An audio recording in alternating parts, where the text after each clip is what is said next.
Luke, how would you feel about joining me for an exciting high-stakes heist in the sky? That's right, I'm suggesting you and I rob the money plane. Rob the money plane? But I hear that that's the plane where you can bet on anything, like a man having relations with a crocodile or something. It's an alligator, you fool. No one would bet on a man having relations with a crocodile. Okay. But yes, the money plane is a magical plane where anything can happen, including all three Lawrence brothers getting film roles in the 2020s. If it's okay with you, Andy, I think rather than heist the money plane, I would rather host a live show recapping the money plane. Is that it? Instead of heisting the money plane, you want to host the money plane. Yeah, I want to host the money. This isn't a heist film, it's a host film. Oh, that's nice. Come to our live show is what we're saying. We're recapping Money Plane. It's directed by DCOM royalty Andrew Lawrence, and it stars all three Lawrence brothers, and it also stars Kelsey Grammer as, what's the character's name again, Andy? Darius Emmanuel Grouch III, aka The Rumble. Which sets the tone so perfectly. So thank you for that, Lawrence brothers. It's going to be so much fun. It's at the Islington Assembly Hall on the 31st of July. The venue is so cool. It's beautiful. It has a fantastic vibe. And the last show we did there was an absolute stonker. So yeah, do not hesitate. Right. If you would like to come along, head to tinyurl.com/MCC Moneyplane to get your tickets today, and we will see you there for Moneyplane. tinyurl.com/MCC Moneyplane. I'm a fish boy who skates for Team X Blades with a leprechaun who plays basketball. Come to my smart house, meet my alien sister. Don't come hungry because I'll bet my mom can't cook.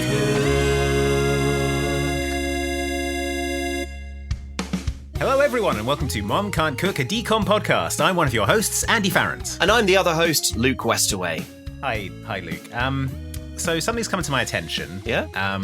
I thought it was best to just sort of get it out in the open, just sort of talk about it rather than sort of skirt around the issue. So I'm just going to come out and say it. What is it? It seems, from what I've sort of learned over the past few months, that no one else can see you. Right.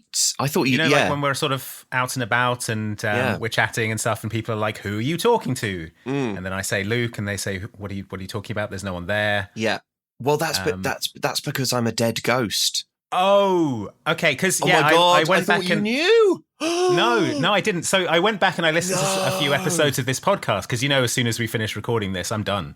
I never listen to it again. Yeah. But I listened to some episodes of the podcast, and it's just me talking, and then a sort of long pause, and then me talking again. Well, yeah, of course it is, because I'm a dead ghost. I thought you knew. I did think it was weird that you were burning so many personal and professional bridges by continuing to do the podcast, where you just speak, sometimes explosively laugh, and sometimes sort of shout things about exploding horses. Yeah. Just to nothing and no one. And then sort of 10 to 15 seconds of silence, and then I talk again. Yeah, there was that recent episode where there would be 15 seconds of silence, and then you would shout something about animals having sex with the principal's mouth, whatever that means. Yeah. And then there would be more silence. I mean, I know what it means, because obviously you can see and hear me and vice versa, but it has sort of recontextualized the past couple of years, actually, to be fair. It is, to be honest, it is possible you did tell me and I just wasn't listening. Yeah, that's possible, because even though I am a ghost, maybe because I am a ghost, people don't always listen to me. I find it quite easy to ignore you because of your sort of non-corporealness, which I thought was just an affectation. My sort of translucency. Yeah, I thought you were just doing it to be cool. Oh, God. You'd read it in the Face magazine or something. Luke's doing a new thing. It's gone non... rattling chains. It's like a sort of fad diet. Oh, God. Luke's on non-corporeal. Yeah. Oh, have you tried it? It's the new thing out of California. Everyone in LA is doing it. He won't shut up about it. Yeah. It's annoying, isn't it? When you go out for dinner with friends in LA and you're like, oh, let's go somewhere nice. And then they all just sort of float around and don't eat because they're ghosts. Ah, yes. You're the only one eating. Yeah. Oh, my gosh, how have you been? Oh, by the way, I'm doing non-corp. So, yeah. So I won't be eating anything. I can't digest food. Yeah, I can't pick up a knife. The waiter won't see me or acknowledge me. Yeah, you'll just look like a maniac. A big empty table. So do you have like some kind of unfinished business or something that you're trying to get done? I do. I'm glad you asked. It's my unfinished business is to record 76 episodes of a hit podcast. Oh, okay. Well, I mean, half of that you can achieve Yeah. with the 76th episode. This is our 76th episode. So if we do this You know what? podcast episode... I think that's going to be close enough for Heaven. Yeah. Hang on, let me just text Heaven. Text St. Peter. Yeah, he sort of sent like the you know, the emoji with the sort of flat line mouth and the eyes closed, kind of like... yeah, like... okay. Yeah. And then St. Peter texted FFS and then, yes, fine, come back when it's done. So... Okay, nice. So we're good. We're good. Great, okay. Well, in that case, we should record this episode so that you can move on to the land of milk and honey or whatever. Go back to Heaven, yeah. Or, I mean heaven or wherever. Or wherever. Or wherever you're headed. Well, no, because the basis of your deeds. This St. Peter's like FFS. I'm just saying, like, Michael Eisner's probably got a lot of pull up there with which way you go. Yeah, that's true. Yeah. Yeah, because he's rich and you can... Here's something they didn't tell you about Heaven. You can take it with you. You know, they opened a new wing of Heaven last year. You know who funded that? A premium wing. The Eisner wing. The Eisner wing of Heaven. It's got a lot of pull up there. Yeah. Is all I'm saying. Yeah. So let's do this recap of 1996's Susie Q. Yeah. And then you can finally move on. And also, Andy, I mean, do you think it would make a good horror short story? The premise that falling membership in Heaven means that they've had to turn to microtransactions. Or you can plus up your Heaven experience. You can plus it up, yeah. And that's what they've had to do because people generally are becoming morally worse on Earth. Because Yeah, there's stuff now that sort of medieval peasants wouldn't have been able to do because it didn't exist. Yeah, they hadn't heard of it. Yeah, so it's very easy to go to heaven when you're a medieval peasant. Yes. All you do is sort of till the fields and die. The problem is today is because of our smartphones, we've heard of all the sins. Yeah, and they sound pretty good. They sound great, so we're occasionally trying them, you know? Yeah. Whereas, a medieval peasant... I think we should get credit. Yes, we should. We should, get credit for resisting coveting our neighbour's ass. I think we should get monetary credit that we can spend on plussing up our Heaven experience. Heaven bucks for cosmetics up there. You can get a new like lounge set and stuff. Yeah. Well, that'll be nice. Yeah. Okay. All right. Fine. Anyway, Susie Q. Well, you can tell us all about it once we finish Susie Q. Yeah. Okay. Susie Q. Here's the advert for Susie Q. Here's a trailer. Fans and Susie Q have what it takes to make a great team. There's only one problem. You can see me? One of them isn't from around here. I'm dead, Zach. It doesn't get much worse than that, huh? Meet Susie Q. No, don't! Are you insane? When you were alive, or is this a recent development? A 1950s prom queen is making a surprise ghostly visit to the 90s. Morning. Catch Susie Q Saturday at 9:35, 8:35 Central, part of Zoom Weekend. So this one is from 1996. 1996. It is, that's right. I think, as we touched upon last episode, commonly misknown as the first ever DCOM, but it isn't. Yeah, a DCOM. It's actually a Disney Channel premiere film, which is an important distinction. The weird thing is, it's like.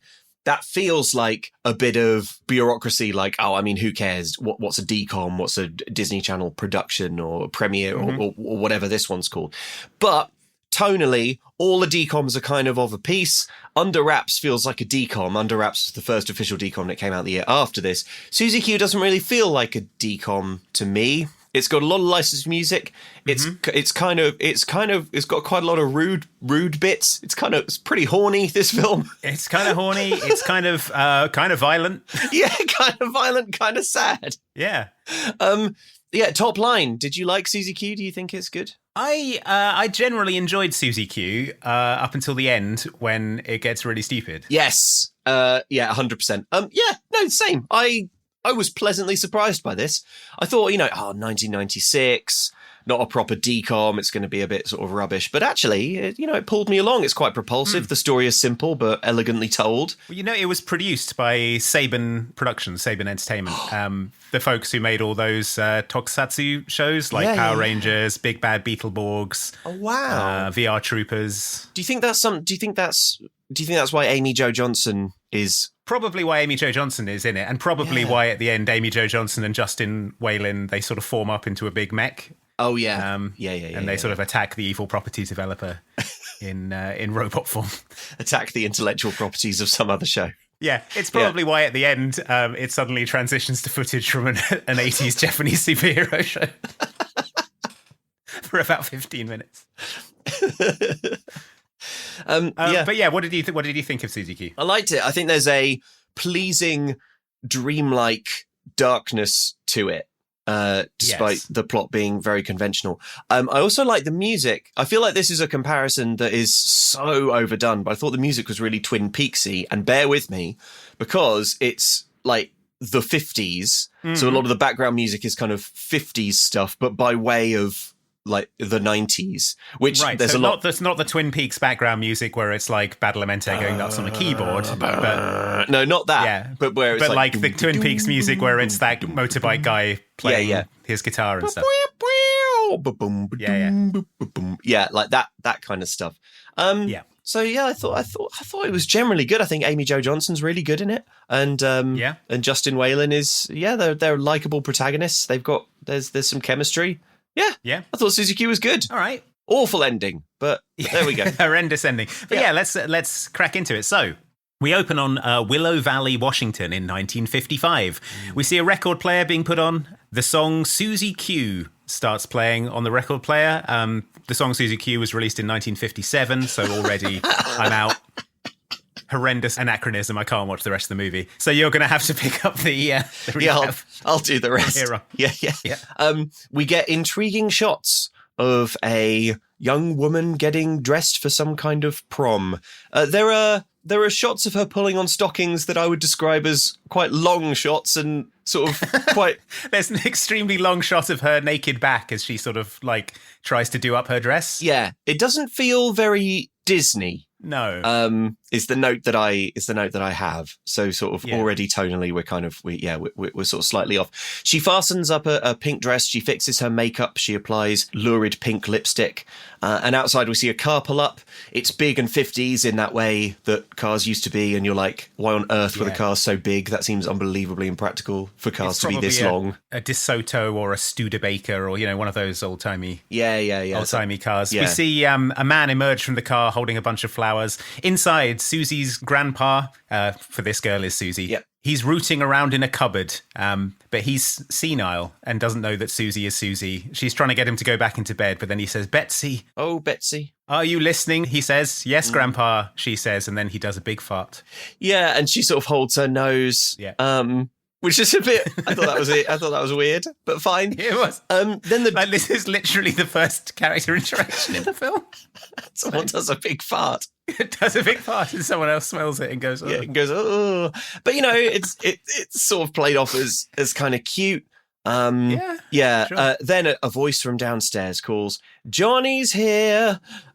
Grandpa protests to Susie. I must get those papers to your mother. They're very important. He protests as she sort of gently leads him by the elbow back to bed and sort of lies him down. There, Grandpa. You just rest now. I have lots more important farts to do, Betsy, he says. But yes, Grandpa, there'll be time for them tomorrow, he says. There'll be all the time in the world.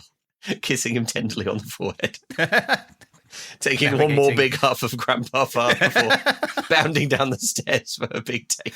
Just letting it really work its way into the fabric of her dress. She bounds down the stairs in a little green cloud. So downstairs, we get some quick-fire storytelling. Dad is waiting at the bottom of the stairs. He takes a photo with a big old-timey flashbulb, which goes boof. Susie shrieks an alarm. She falls down the stairs a bit, but her date... whose Johnny. name is Johnny Angel. Yeah, Johnny Angel. Catches her. Hey, move like that next week against the Pythons, says Susie's dad, and we'll send them crying.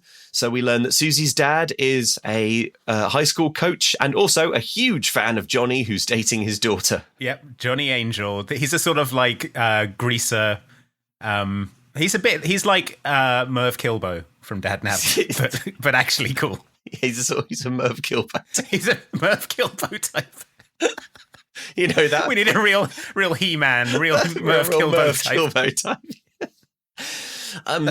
So anyway, Susie nearly fell down the stairs, And then her mum says, I thought I'd die before I saw you in a formal dress. And Susie Q says, I thought I'd die putting it on. Yeah. So it's clear to everyone that Susie Q is about to die because she keeps nearly dying and talking about dying. Dad takes some more pictures. They're off to the winter formal and they're going to be late. So everyone has kisses. They go out the door. Drive carefully now, say Susie's parents. We will, say the couple. Yeah. And then upstairs, Susie, you're going to be the queen of the ball, says Fartin Grandpa. Yeah. But it really sounded to me like, Susie, you're going to beef it. You're going to beef You're going to beef it, Susie. Yeah. Anyway, so before they get in the car, Johnny Angel gives Susie a gift. It is a little charm bracelet. He says it's got little things on it, and she is charmed by his bashfulness.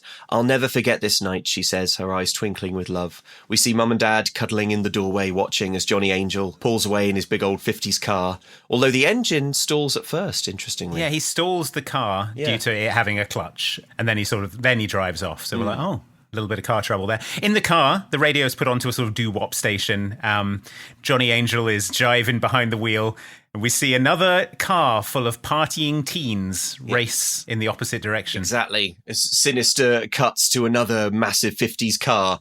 Everyone's partying in this car. There's someone drinking a bottle of beer in this car. It's an evil car. Yeah. I love you, Daddy Angel, says Susie Q. Yeah. I love you too, Susie Q, says Johnny Angel. Nothing could go wrong with this night. Nothing could go wrong. Suddenly, as they go to cross a bridge, Susie yells, "Stop the car!"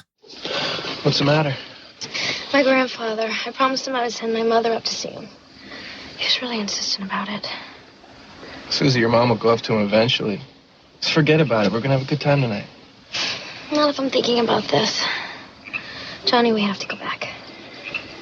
All right. Oh, Johnny, I have a really bad feeling.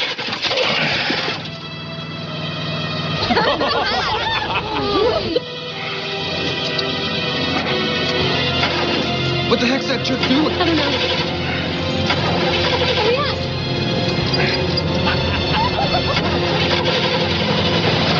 Hurry up! Try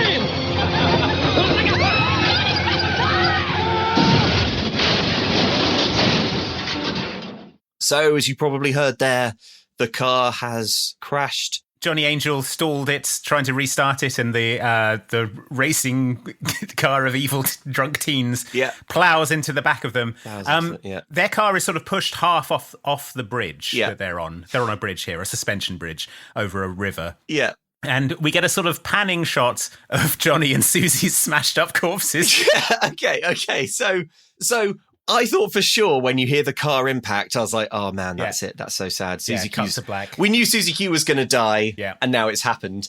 But then what happens is we see the car sort of forced halfway off the bridge, dangling perilously. Then the radio starts playing an ironic slow dance song for lovers. And we see, as you say, Andy, smashed up corpses. And then a long, lingering panning shot. There's like blood coming out of Susie's head. Yeah, but even more horrifying then, bloodied Susie regains consciousness and we see her trembling hand reaching over to take Johnny's. Yeah. So we know she's still alive. Johnny doesn't seem to be moving. Then, as she reaches for Johnny, the car slowly, agonizingly begins to slide and tip and flip into the water, down into the river, and we see bubbles rising to the surface. Yep. So we know, in fact, Susie was alive when the car went down. Yeah, she suffered massive head injuries. Her hand was still twitching, indicating that she was alive, and then she fell in the river, and the bubbles indicate that she did drown. Yeah, so she drowned. We see a corsage float up to the surface of the water. An unbelievably brutal slaying for this kids' TV movie, I think. This is like if Under Wraps started with Harold the Rockin' Mummy sort of having his entrails wound out of his body and placed in canopic jars. having his brain smashed up with pulled out of his nose. Pulled out with a hook. Like horrified children. Yeah, why don't more DCOM start with the protagonist being brutally slain? Oh yeah, because it's horrible.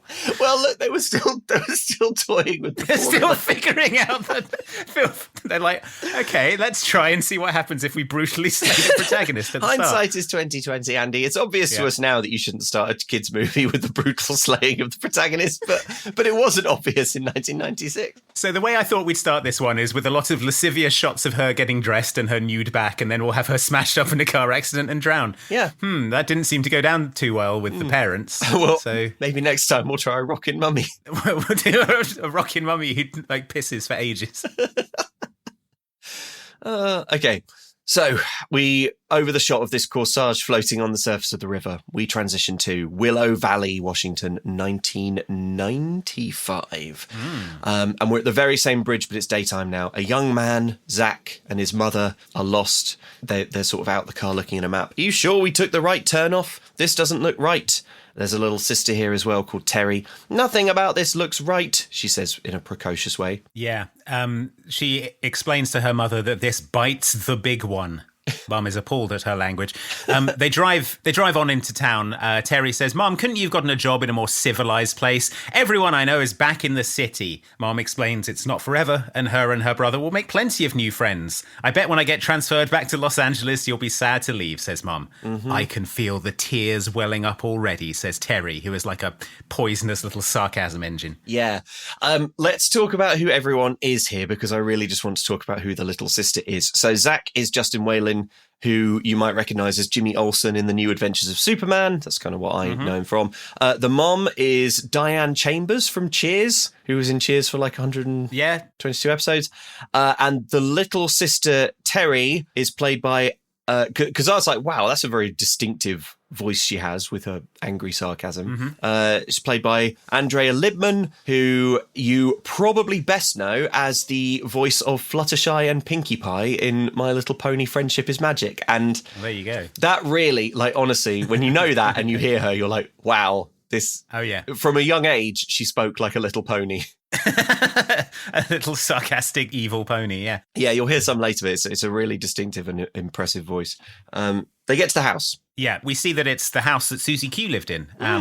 This is home, says Mum. No, home is 1,000 miles south off the Ventura Freeway, hisses Terry. Like Fluttershy would. Come on in, says Mum, good-naturedly ignoring this sort of bad attitude from her daughter.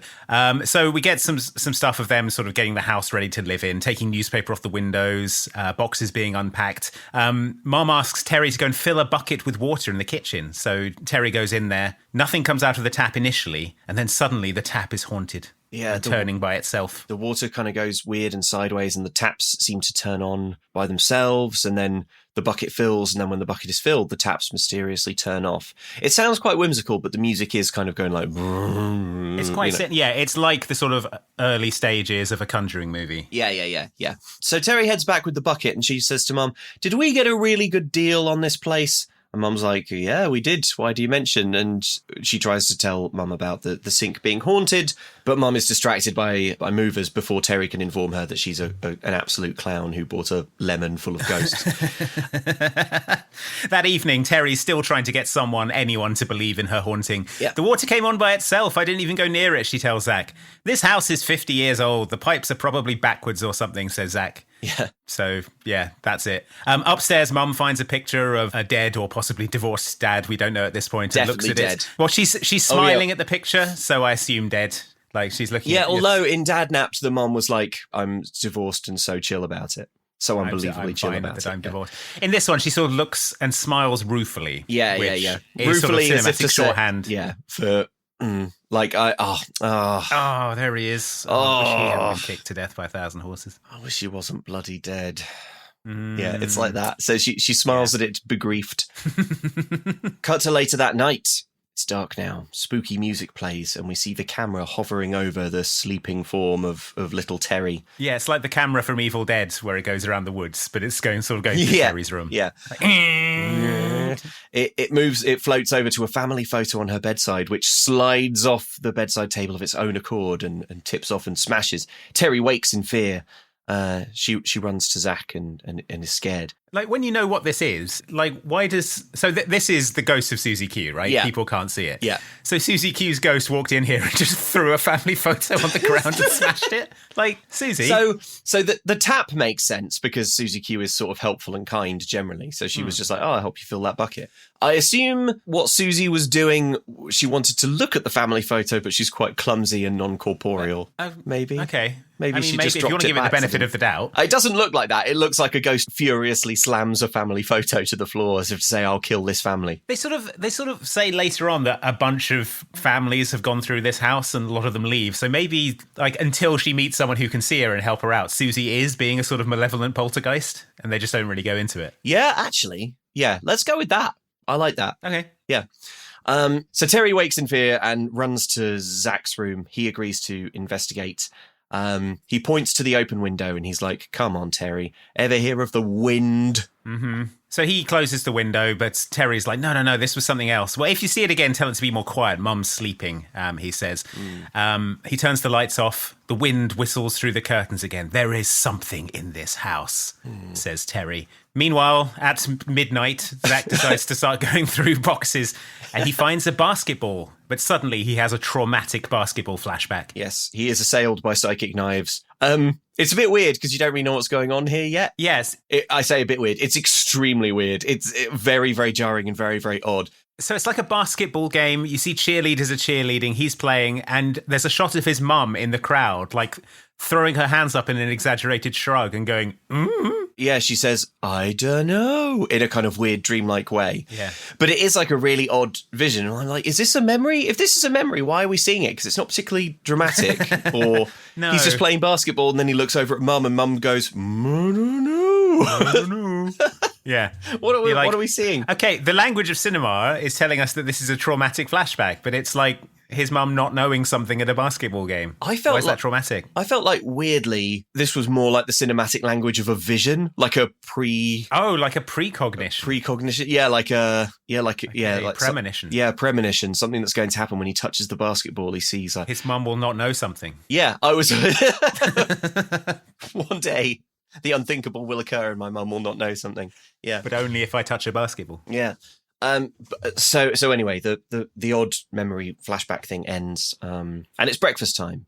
Mom asks Zach if he'll be meeting with the basketball coach this week. It's clearly a sore subject because Zach immediately closes up. Not this again, he hisses. Let's not get into this again. Yeah. Zach, I'm just trying. Well, don't, he don't. says. Please. In her room, Terry is talking to a man from the phone company who's wiring in her internet. He tells her that families are always in and out of this place, and there are stories of it being haunted. He says ever since Coach Quinn and his wife lost it to the bank, a bunch of families moved in and out. So yeah, what's with that? But we know from storytelling that Coach Quinn and his wife are Susie's parents. And yeah, they lost this house to the bank. To the bank. Downstairs, Terry goes to talk to Mum. She's like, you won't believe what the phone guy just said to me. Mum is like, I don't want to hear it. Yeah. Your brother's ready to take you to school. And I don't know, if my daughter had been alone in a room with a guy from the phone company, then as soon as he left, she said, I wouldn't believe what he said. I'd maybe want to hear it. No, not this friendly phone engineer. I'm sure he had nothing horrifying or surprising to say. Mum, please, you won't believe what he said to me. Yeah. I'm simply not interested. His final line of dialogue in this film is, your daughter is now online.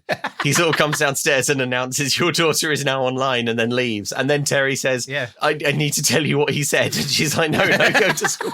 Your daughter's now extremely online. Yeah. I have radicalized your daughter. Yeah. I gotta tell you what this modem guy was saying about chemtrails and such. Not interested. Not interested. So instead, they simply go to school. At school, Zach catches the eye of everyone who looks at him like, whoa, a new boy. Yep. They can't believe. He knows no one and he is looked at by the other students. Yep. In a classroom, who should be teaching English but the world's richest computer genius, Tad Raxel? Hooray! From our patron exclusive bonus series where we recap So Weird. That's right. If you're an Extra Helpings member, you will know Tad Raxel very well. And if you don't, patreon.com/extra helpings. Tad Raxel is the world's richest computer genius. He is also the likable sex maniac in Life Sized. Yeah, this is the actor Garwin Sanford, yes, who is playing Coach Dave Stanford in this movie. But yes, is much better known to Mom Can't Cook Extra Helpings listeners as their Bill Gates XP Tad Raxel, who knows about computers. Yes. So he's teaching like English class, drama class or something. There are two students acting out a love scene from Romeo and Juliet, but for some reason they don't read Romeo and Juliet. They're reading sort of modern trendy lines versions of it, like, hey Romeo, you're a hunker burn in love, like that. Oh yeah, Romeo, blow off your family and take me, you hunker burning love. Says the actor playing Juliet. The class is loving this. Romeo says, "No way, check Juliet. What a babe." Yes, this is just good education. Yeah. As usual in TV movies, the teacher has scheduled the most important part of the lesson to occur 5 seconds before the bell goes. So, yeah, they do 2 lines from Romeo and Juliet and the bell goes. And everyone's Just like, excellent time management. Springs to their feet. As everybody leaves the classroom, we see a mean boy push Zach's books to the floor. Mr. Stanford notices and he has a word. He's like, "Zach, is everything all right?"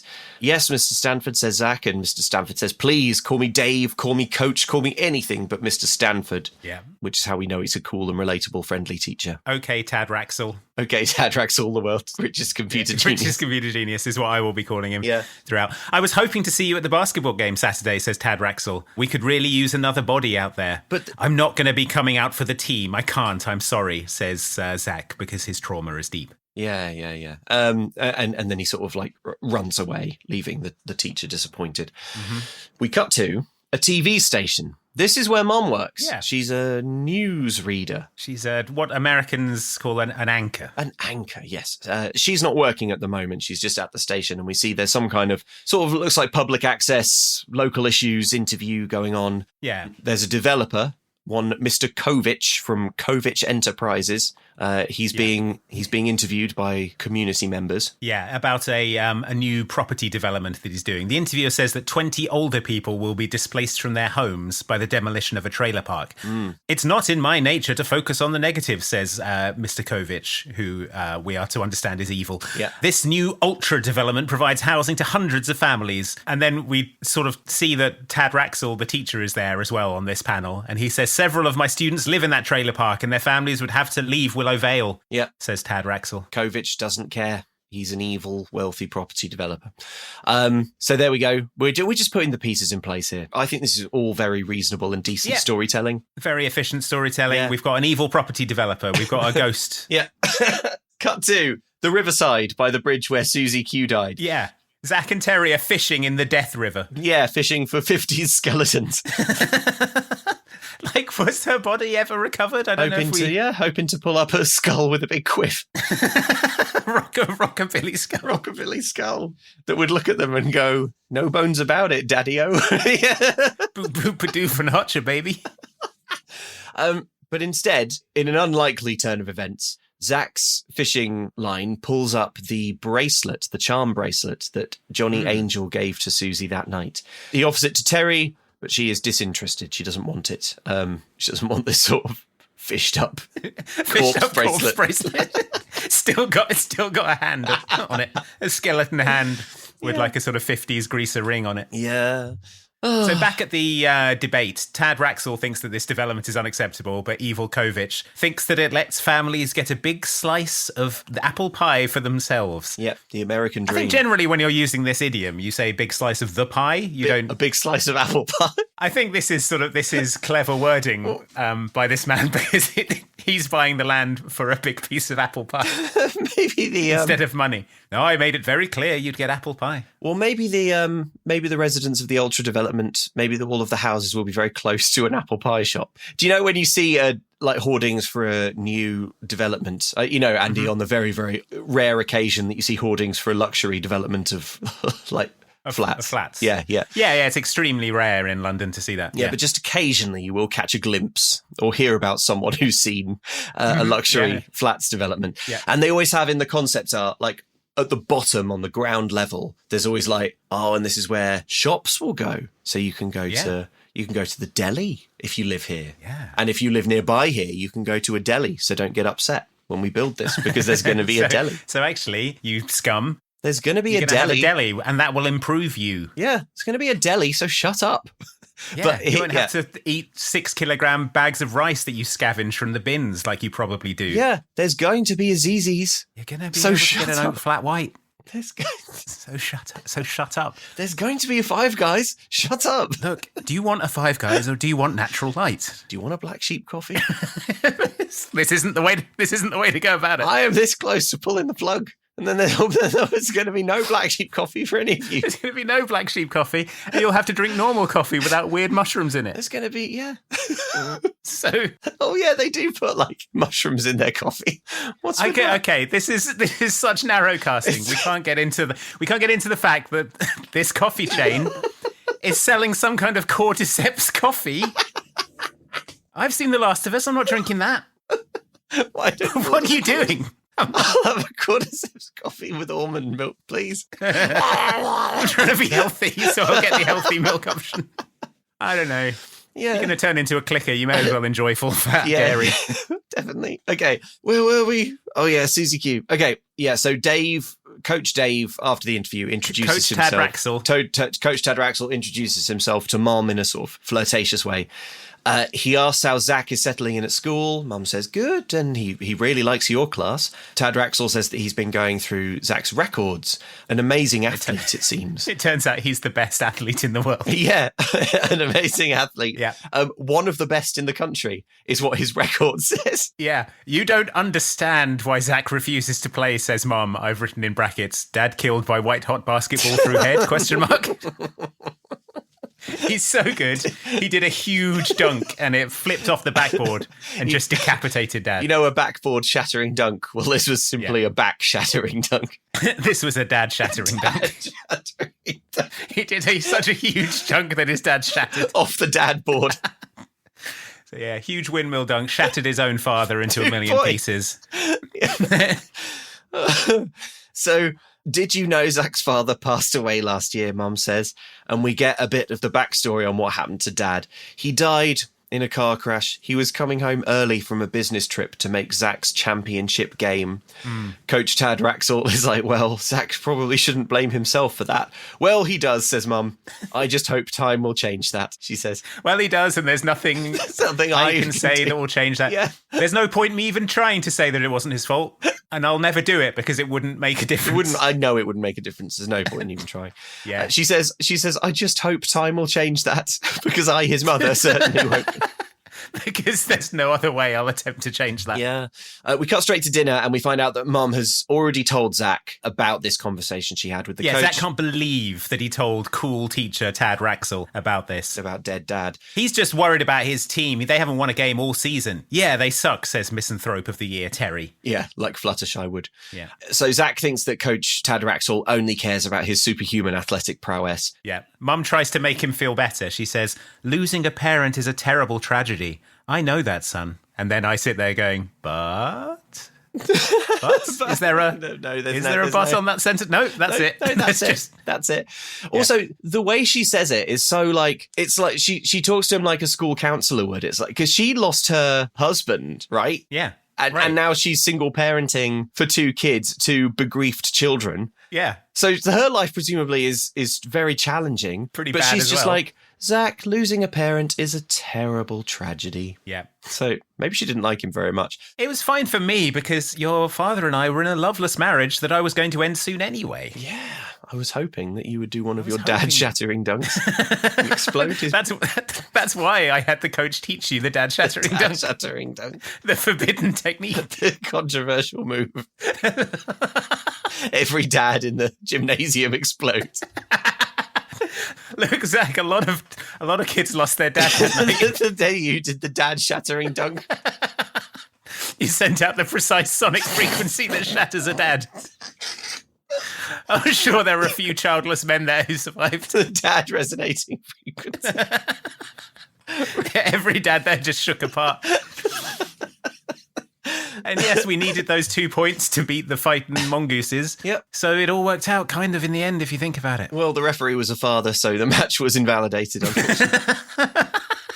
But then they brought on a referee who had remained childless and the game could continue. Once they cleaned up. So Zach says he never would have gotten into that car if I hadn't have talked him into it. Yeah. That's not true, says Mom. Yes, it is, Zach cries, griefed, senseless. We're just not willing to admit it, but I am. I mean, Zach is right here. He murdered his dad in as real a way as if he'd stabbed him with a knife. It's like, it's like pulling the trigger yourself. Yeah. He said, Dad. He may as well have. Dad, please come to my game. And then Dad decided to go to the game in a car and crashed the car and died. Yeah. Zach, how could you? Was basketball really that important to you that you would kill your dad? That your dad on the phone would say, if I get in the car now, I'll definitely die. And you said, yes, do it anyway. And you said, well, I'll die. I won't actually get to the game. He goes, no, but I'll know you tried, and that's more important to me than your continued life. Well, okay. I feel like it wouldn't be that difficult for Mom to convince Zach that this wasn't his fault, because it so clearly wasn't his fault. Like, Dad died in a car crash and he happened to be travelling to the championship game at the time. Like, he could have been travelling anywhere, Anyway, I think whatever. the idea, right, is that there was like bad weather, so his flight was cancelled. And he was like, oh, I've got to wait it out until the weather's cleared up. But then on the phone, Zach was so adamant. He was like, no, you have to make it by any means. And so, I mean, I assume Zach was imagining some kind of like fun Home Alone style, getting in a van of polka musicians. Planes, trains, and automobies, kind of, Yeah, exactly. Rather than a sort of sliding off an icy road into a ravine or whatever happened. But, I can sort of see where he's coming from. But yeah, I think it's a bit much to be blaming himself for it. It's not like he shattered him with a dunk. Yes, exactly. Unless he did. Hmm. So Zach charges upstairs in tears. Mum calls after him, but he doesn't respond. Terry says, that went well. Unlikably. I think she's trying to establish a catchphrase for herself, which I'm going to say is smart. In this cutthroat business, if you're a young actor, I think the best thing you can do, if you land a supporting role in a Disney TV movie, use the opportunity to try and ad-lib a catchphrase that has everyone busting up, and then all of a sudden you're that went well girl. Yeah, it's like that, that theory of like Halloween costuming yourself. It's like if you want to sort of hack the celebrity system, you start sort of dressing or like styling yourself in a way that people can dress as for Halloween. Oh. It's like a sort of like really identifiable silhouette. So, like Ice Spice, or the way Mark Zuckerberg has sort of been like wearing that chain and with his hair all big recently. Right. Okay. It's like, so maybe she's trying to sort of hack she went on to get the role of Fluttershy, so it obviously worked. So it obviously worked. Yeah. Somewhere behind the camera was someone with a dream of a pony program. A dream of a sort of pony program that's a dream of rebooting My Little Pony in about 15 years' time. In a way that would appeal to sort of weird dudes in fedoras. Yeah. So in his grief, Zach flees to his room, but he hears singing coming from the garden. He looks out of the window and he sees Susie Q there, clad still in her pink prom dress, hopscotching around in the yard. Yeah, she's giggling, doing skipping games. Cinderella, dressed in yellow, went upstairs to kiss a fella. He, of course, heads out to see what's going on. Excuse me. Can I help you? Are you talking to me? I don't see anyone else here. You can see me? Yeah. Moon's pretty bright. Oh, jeepers. I have to go. No, wait. What's your name? Susie? Most people call me Susie Q, like the song. What song? Oh, my gosh. I'm sorry I bothered you. I have to go. Hey, wait! See you later. Whoa, so Zach can see Susie. What's going on? Yeah. He's sort of unfazed by this. So he picks up a basketball, but then has more basketball flashbacks. Yeah. Mom is like, I don't know where Dad is. Dead, I guess. We see him sink a buzzer-beating winner. Yeah. Yes, he says in the flashback, he is hugged and loved on, but in real life, he throws the ball down and leaves. Because he killed his dad that day. Yeah. We cut to school. The kid who was playing Romeo, whose name is Brad, comes up and says hi. He kind of gives a friendly introduction in a way that suggests he's going to be a bigger part of this film than he actually is. I hear you're coming out for basketball, he says. Not you two, says Zach. Hey, I'm just asking. Rumor has it that you have all-America potential and are the best basketball boy in the world, says Brad. But then the bullyish lad from earlier comes over. He is referred to as Kovich, so he is the son of the evil developer. Yes, the evil son of the evil developer. Kovich, don't you have a nerd to dismember, says Brad. Thanks for reminding me, says Kovich. Stand up here and we'll get started, Four Eyes. So it's all getting a bit heated. Zach steps in to try and cool things down. He offers a friendly handshake to Ray Kovich. It's not returned. Listen up, says Ray Kovich. I got one thing to say to you. The basketball team in this school, it's my team. As long as you don't play basketball, you and I might just get along fine. So don't play basketball because because only I play basketball. The whole team Only is I play me. basketball, and also the rest of the team are allowed to be there, but it's me. Well, Zach is like, that's fine, man. I don't want to play basketball. You've got nothing to worry about. And then to sort of hammer the point home, he stands up on a table and he says, "Attention, everyone. I'm Zach Sands. Whatever you heard about me, forget it. I don't play basketball. I don't go to games, and I don't watch it on TV." Yeah. So Everyone is like, okay. everyone's like, sure. I mean, we never asked. Yeah. Oh, the way he does it is like everyone in school knows like who the best basketball boy in the country is, and they know it's him. Yeah, they're all following around, whispering about him being the best basketball boy. The best basketball boy. There he goes. I heard he He's did. the one who did the dad shattering dunk. Oh, my cousin's dad was there. My Yeah, he can do uncle, all if of you will. Yeah, he can do the resonant dunk frequencies. So later on, Zach and Brad are chatting. Brad gives the backstory on Kovich as if you need it. He's a spoiled rich kid. His dad owns half the town and all the banks in the town as well. Brad seems to know everyone around here. So Zach says, "Do you know a Susie Q?" Brad says, "No. And when new girls come to school, Brad is the first to know." Yeah, it's a likable quality. Trust me on that, says Brad. Trust me on that. Like, he says it deadly serious, like, trust me. Trust. You don't want to know how I know, but I know. Trust all right? me. Trust me. No new girl will ever join this school without my knowledge. Don't worry about it, Zach. Don't worry about it. I have access to the admissions program. I reject any girls I don't find attractive. They're not allowed to come to this school. I have fail-safes upon fail-safes. I will never be surprised by a new girl. I will never be caught Never unawares be caught by a girl. off guard by a girl I didn't know was By there a to new come. girl. I need a lot of time to prepare when a new girl. So a grizzled old janitor comes up. He says, "There's only been one Susie Q since I've been at Willow Valley. Never been another one like her." The age of a lot of people in this film is confusing to me because this film is set 40 years after. I was constantly doing mental arithmetic on people's ages to try and figure out what was going So on. Susie Q is like 18 or something, right? She's doing her senior prom and stuff. Thereabouts. So the janitor, I guess the janitor could have been in school with her, and now he's like... But the janitor looks to be sort of, I would say, maybe early 60s. Yeah? He doesn't look that old. Yeah, yep. I guess he could have been a janitor at age 20 at the school. Yeah, or he could have been like... I absolutely know what you mean. And all the way through the film, Susie's parents don't seem old enough either. Yeah, people of... Oh, well, no, they're not. People of all ages will be constantly referring to... I mean, Susie's parents should surely be dead. Susie's parents Or like, they should be very elderly, right? Because they had an 18-year-old... In the modern era, when we meet Susie's parents, they look to be, again, about the same age as this janitor, so I would put them at early 60s. Yeah. But that would mean that they'd had Susie when they were like 2. Well, it was a different time, wasn't it? That's true. People did get married and have children younger in the 50s. You know. For example, at the age of 2. Yeah. Social pressure, economic opportunity. You would often have a child at 2.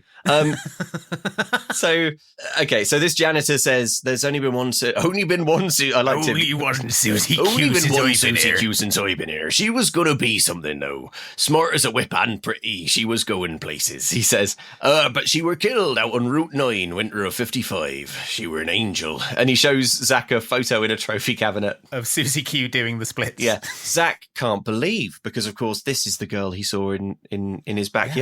He shakes his head in disbelief and leaves. He sort of smiles beatifically, as if he's having a sort of disassociative episode and just sort of wanders off. Yeah. Doesn't end the conversation. He just sort of goes, The janitor's like, off.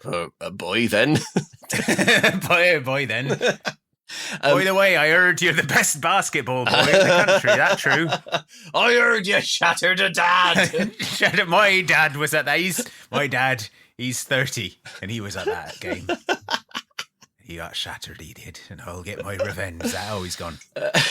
So at home, Zach and Terry are watching TV. They're watching Mum do her anchoring business on the local news. The news that Mum is reporting is the missing cases of phony doggy do have yet to be recovered. Very professionally, Mum turns to her co-anchor and is like, is that right? And he's like, yes. And she's like, well, I imagine the owners are rather concerned. Well, seems like this small town has stupid news.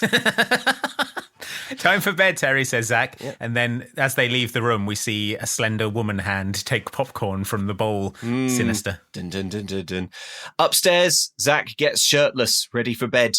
He's in his boxes alone. He picks up and considers the bracelet. Suddenly, from behind him, bam! There's Susie Q. That's mine, she says, and alarmed, Zach falls over. He kind of staggers to his feet. He's in his boxer shorts, and there's a girl in his room. Mm-hmm. What's going on? He kind of clutches clothes to his groin to conceal his genitals and body. Yeah, this entire scene, Zach has a sort of pile of clothes pressed in front of his crotch as if he's trying to conceal an erection. Okay, I'm glad you said it, yes. Especially in light of what happens next. So as if he's trying to conceal it, and he's kind of like doubled over. Yeah. And obviously is kind of like,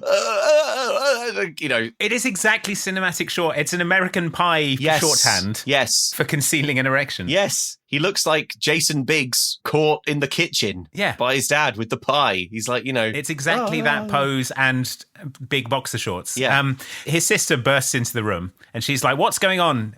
Nothing, he says. This is Susie. She came over to borrow a CD. But Terry's like, who are you talking about? There's no one there. Yeah. Terry can't see. Aren't you a little old for imaginary playmates, she says. I think it's quite nicely shot, this. They've obviously gone to the effort of shooting things twice so that you can get like lots of shots where Susie Q's there kind of looking confused and Zach is looking at Susie Q and talking to her. But then you'll cut to a shot of Zach shouting into thin air. It's a similar thing to what was happening in Dadnapped, but it's just better. It doesn't have that sort of Green Goblin head. It's because other people are there. There's lots of other people. Whenever Susie Q is talking, there's a lot of like talking to thin air scenes where other people are confused.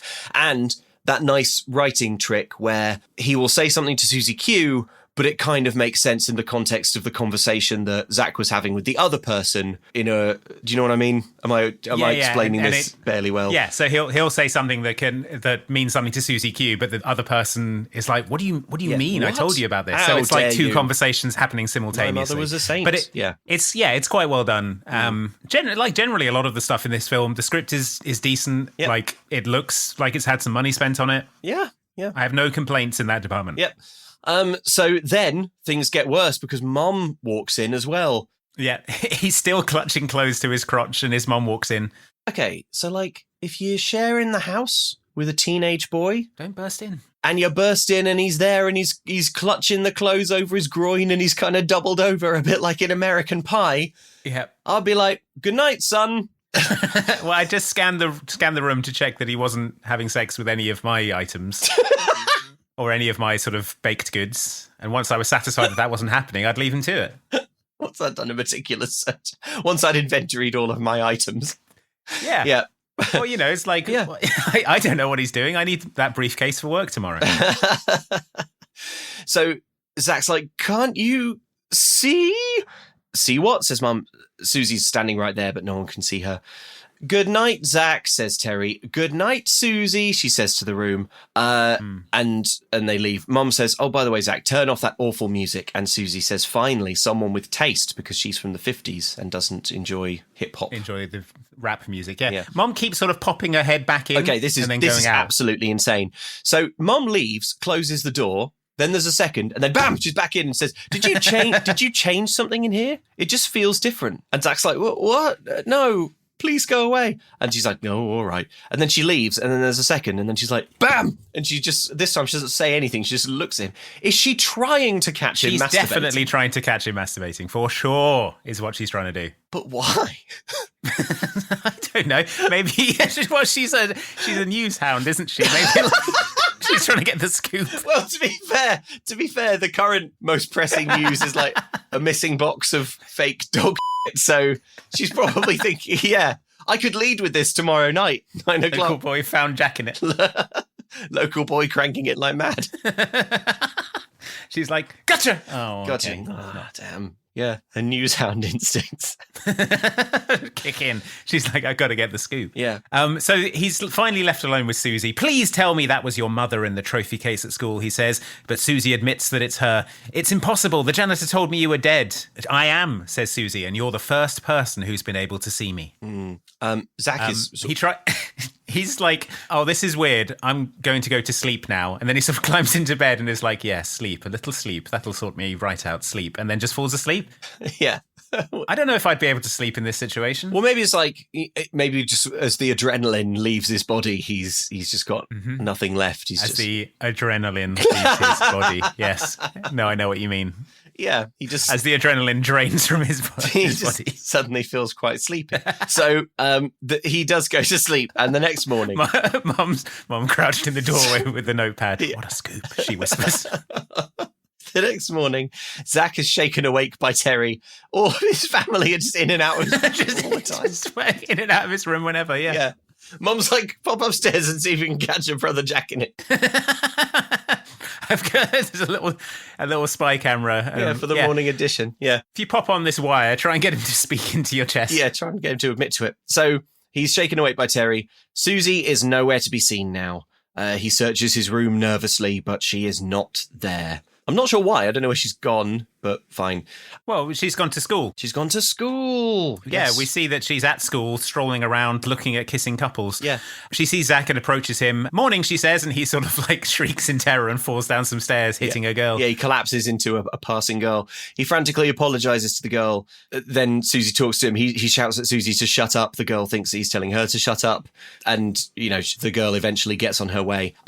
Then, this is going to be quite hard to describe. So Zach sort of gives this girl an appraising look and sort of talks to her in a slightly flirty way. Susie flies into a rage at this. Yeah. And she says, so that's what it takes to get your attention. So then she sort of stamps off about 10 feet away. Yeah. And then tears off most of her clothes. Yeah. She's wearing this sort of long dress and she sort of tears it into a kind of shorter dress with a sort of like a corset bit at the top. Yeah, she tears it in half. She tears loads of the straps and bits around from the top. I don't really feel like I've got the dress terminology to describe this properly, but she basically gets sort of slightly more undressed. Yeah. Because Zach sort of gave an appraising look to this girl as she walked away. And also the film does a massive drum fill when to cover the bum of the girl walking away. She walks away and the music goes like yeah, it's weird and it's sort of weirdly horny. For a Disney Channel film. And Susie Q spends kind of the 90s, rest. It's like The Mask, kind of wolf, wolf face, awooga kind of sort of comedy. That's quite and Susie spends the rest of the movie in this sort of tiny little dress that she keeps having to sort of hike up. Yes. Because it's gonna fall down and her chest is gonna spill out of it. Yeah. So in almost every scene at some point, and I don't know if Amy Jo Johnson was told to do this or just felt had to do it. I feel like it was just something she had to do to avoid exposing herself on film. Yeah. Because she is wearing a very flimsy dress for the rest of this film. And every scene she's just having to yank it back into position. Yeah, she's having to sort weird. of adjust it, hike it up. It's an odd and bad choice. But also it doesn't change the dress that much. A lot more of her legs are out, I suppose. It was a shoulderless dress before. Her shoulders and the top part of her chest were uncovered before, but it had a much larger skirt, which she's torn off and now is in a sort of mini tutu thing. When she tears the skirt off, it's like that thing where in a movie where someone has long hair and they meaningfully cut it with a dagger in the mirror and it just falls down into a perfect bob. Mm-hmm. It's like that, but she just sort of aggressively tears her dress and it tears into a cool dress, a nicely designed sort of miniskirt thing. But anyway, I guess maybe this would have made more sense at the time because she's kind of fashioned this 50s dress, the silhouette of a 50s dress, into a more modern kind of 90s apparel, I guess. I think if the idea was that she wants to get a teenage boy to sort of pay attention to her, if she had just taken the dress off completely, I understand the thought process there. Yep. But all she's done is just sort of turned it into a slightly different dress. Yes, but you see the problem they had, Andy, was that of course they can't do that because it's a kids movie. Oh, now, yes, no, you're right. Now, also because it's a kids movie, maybe don't do any of this. Maybe they're well, we need to have her appeal to his sex mania. Yes, at this point, someone raises their hand. Do we though? Do we have? Do we have? We'll need to keep the sex mania PG.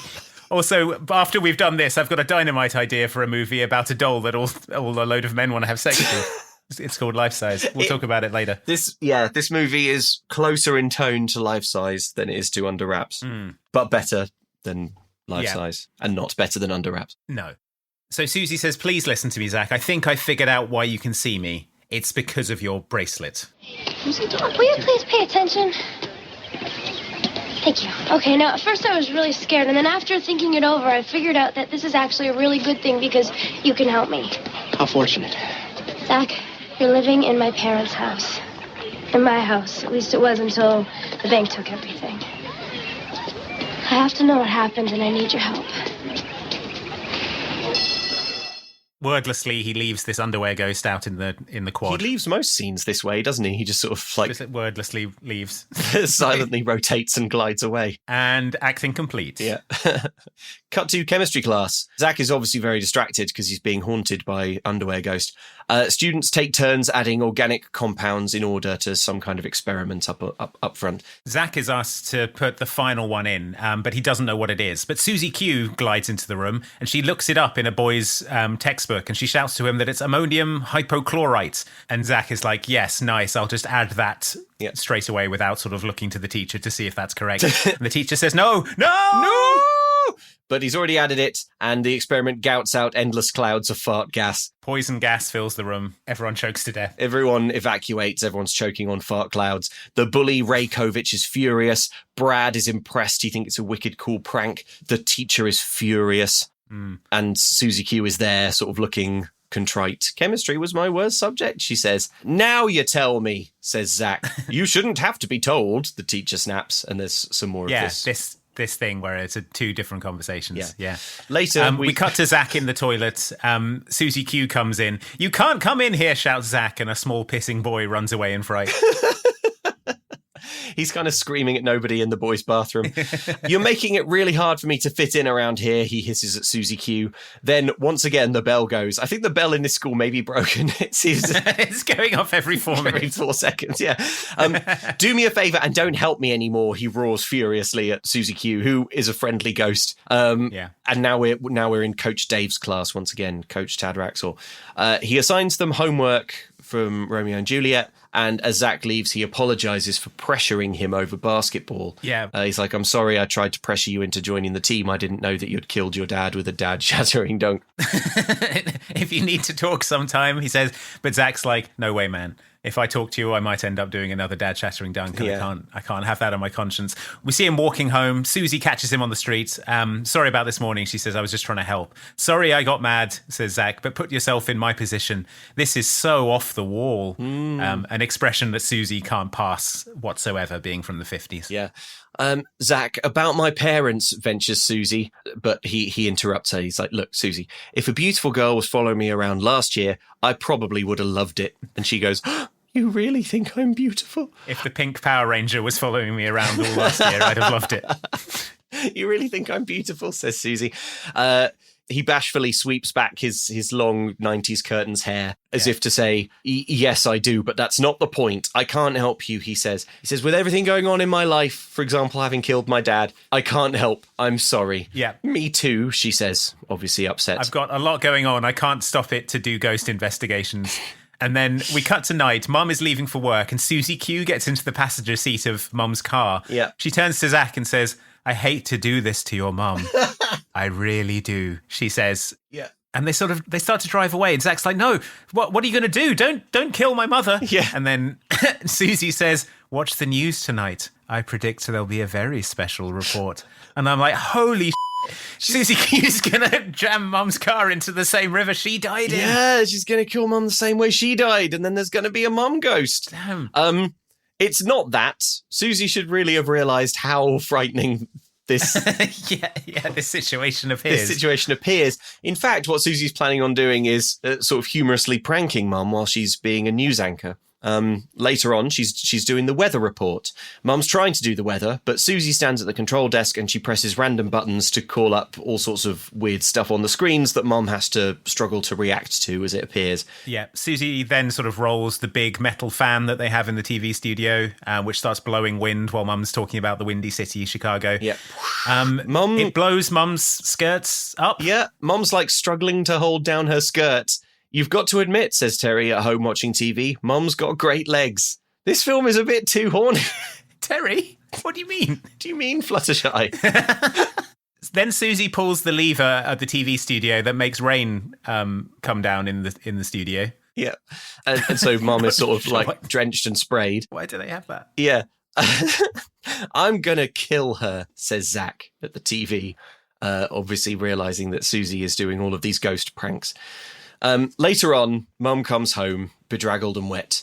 But she says that the station manager loved it. He said it was the best weather report he'd seen in years, and as a result, she's got a promotion. I'll be doing the wild and wacky weather report every weekend from now on.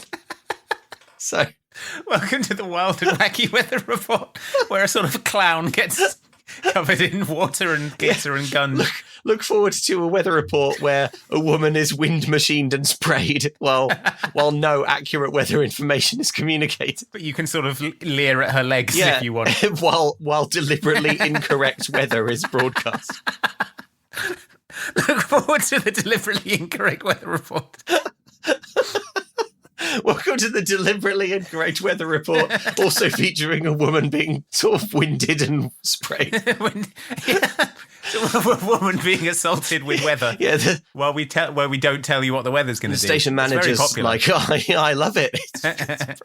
Okay, so Zach hears Susie bouncing a basketball noisily outside. He tears down there, obviously furious. Yeah. Terry hears this too and is astonished when she looks out the window to see a basketball bouncing by itself, as well as her brother talking to thin air.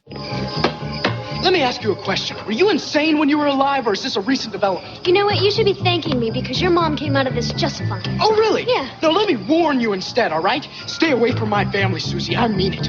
Listen, Buster, if you don't get any sleep, then you'll never get through your classes. Think about it, all right? And I'm only 2 minutes in my first quarter. I don't get it. What do you want from me? Your help. Jeepers. Oh, God, if you say that one more time. Sorry!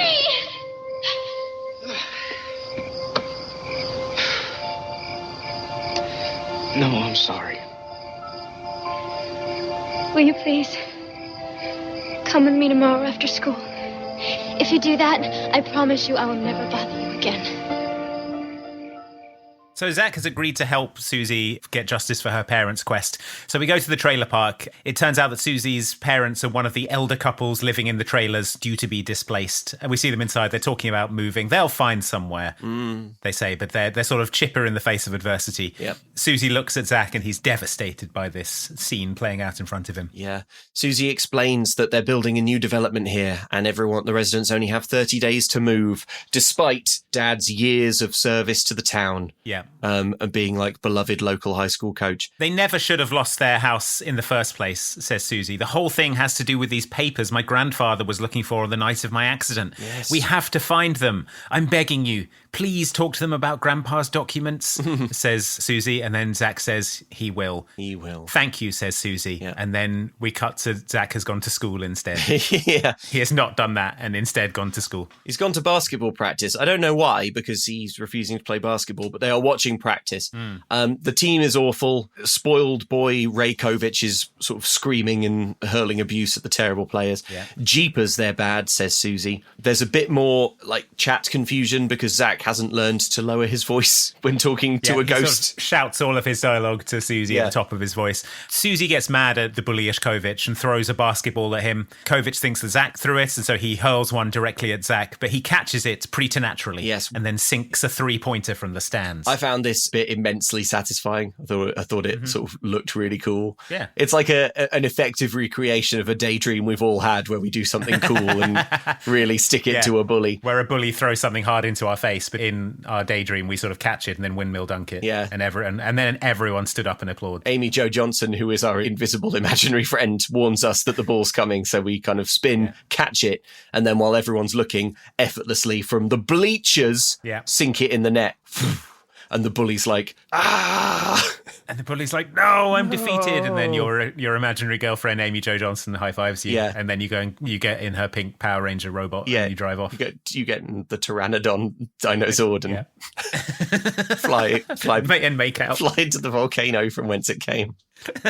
So Coach Tad Raxall observes Zach as he walks away. He high-fives Susie Q. She sees him high-fiving thin air. Yeah. But rather than planning some kind of mental health intervention, he continues to think this gifted athlete boy sure would be good at basketball. And I know he said he wouldn't do basketball because it was so closely linked to the trauma of his dead father, but I think I might try again. Well, they say, the greatest artists are often sort of touched by madness, aren't they? Yes. It's the sort of the curse that they get for their gift. Yes. When it was passed down from the gods. And so when Zach was made so good at basketball, he also, unfortunately, did receive the taint of insanity. Yes, oh dear. But we see that Zach and Susie are getting along better now, which is nice. Yeah. Later that night, Zach asks Susie what it's like to die. Over on Nickelodeon, the antics of Ed, and Eddie are entertaining all the kids. My dad died in a car crash too, and I always wondered what he thought about. Probably a lot of things, says Susie vaguely. You and your sister and your mum, his friends, past. He says to Susie, when you die in a car crash, what goes through your mind? I've written in her case, the dashboard of a 1955 Buick. Yeah. So Susie's like, he was probably thinking about his family. Are you a good person? He asks Susie as she walks away. And she's like, I think so. Then what's keeping you, he asks, from going to heaven? Yeah, if there is such a place. She says, of course there is. I was yanked out of heaven. She says, of course there is. I was sent back from there. And then we get a sort of lore dump on the ontology of the world of Susie Q. I don't want to, I want the film to say it so I don't have to. Okay, fine. When your life ends, you're responsible for looking after the people you love. Sometimes, in really special cases, you need help. That's why you can see me.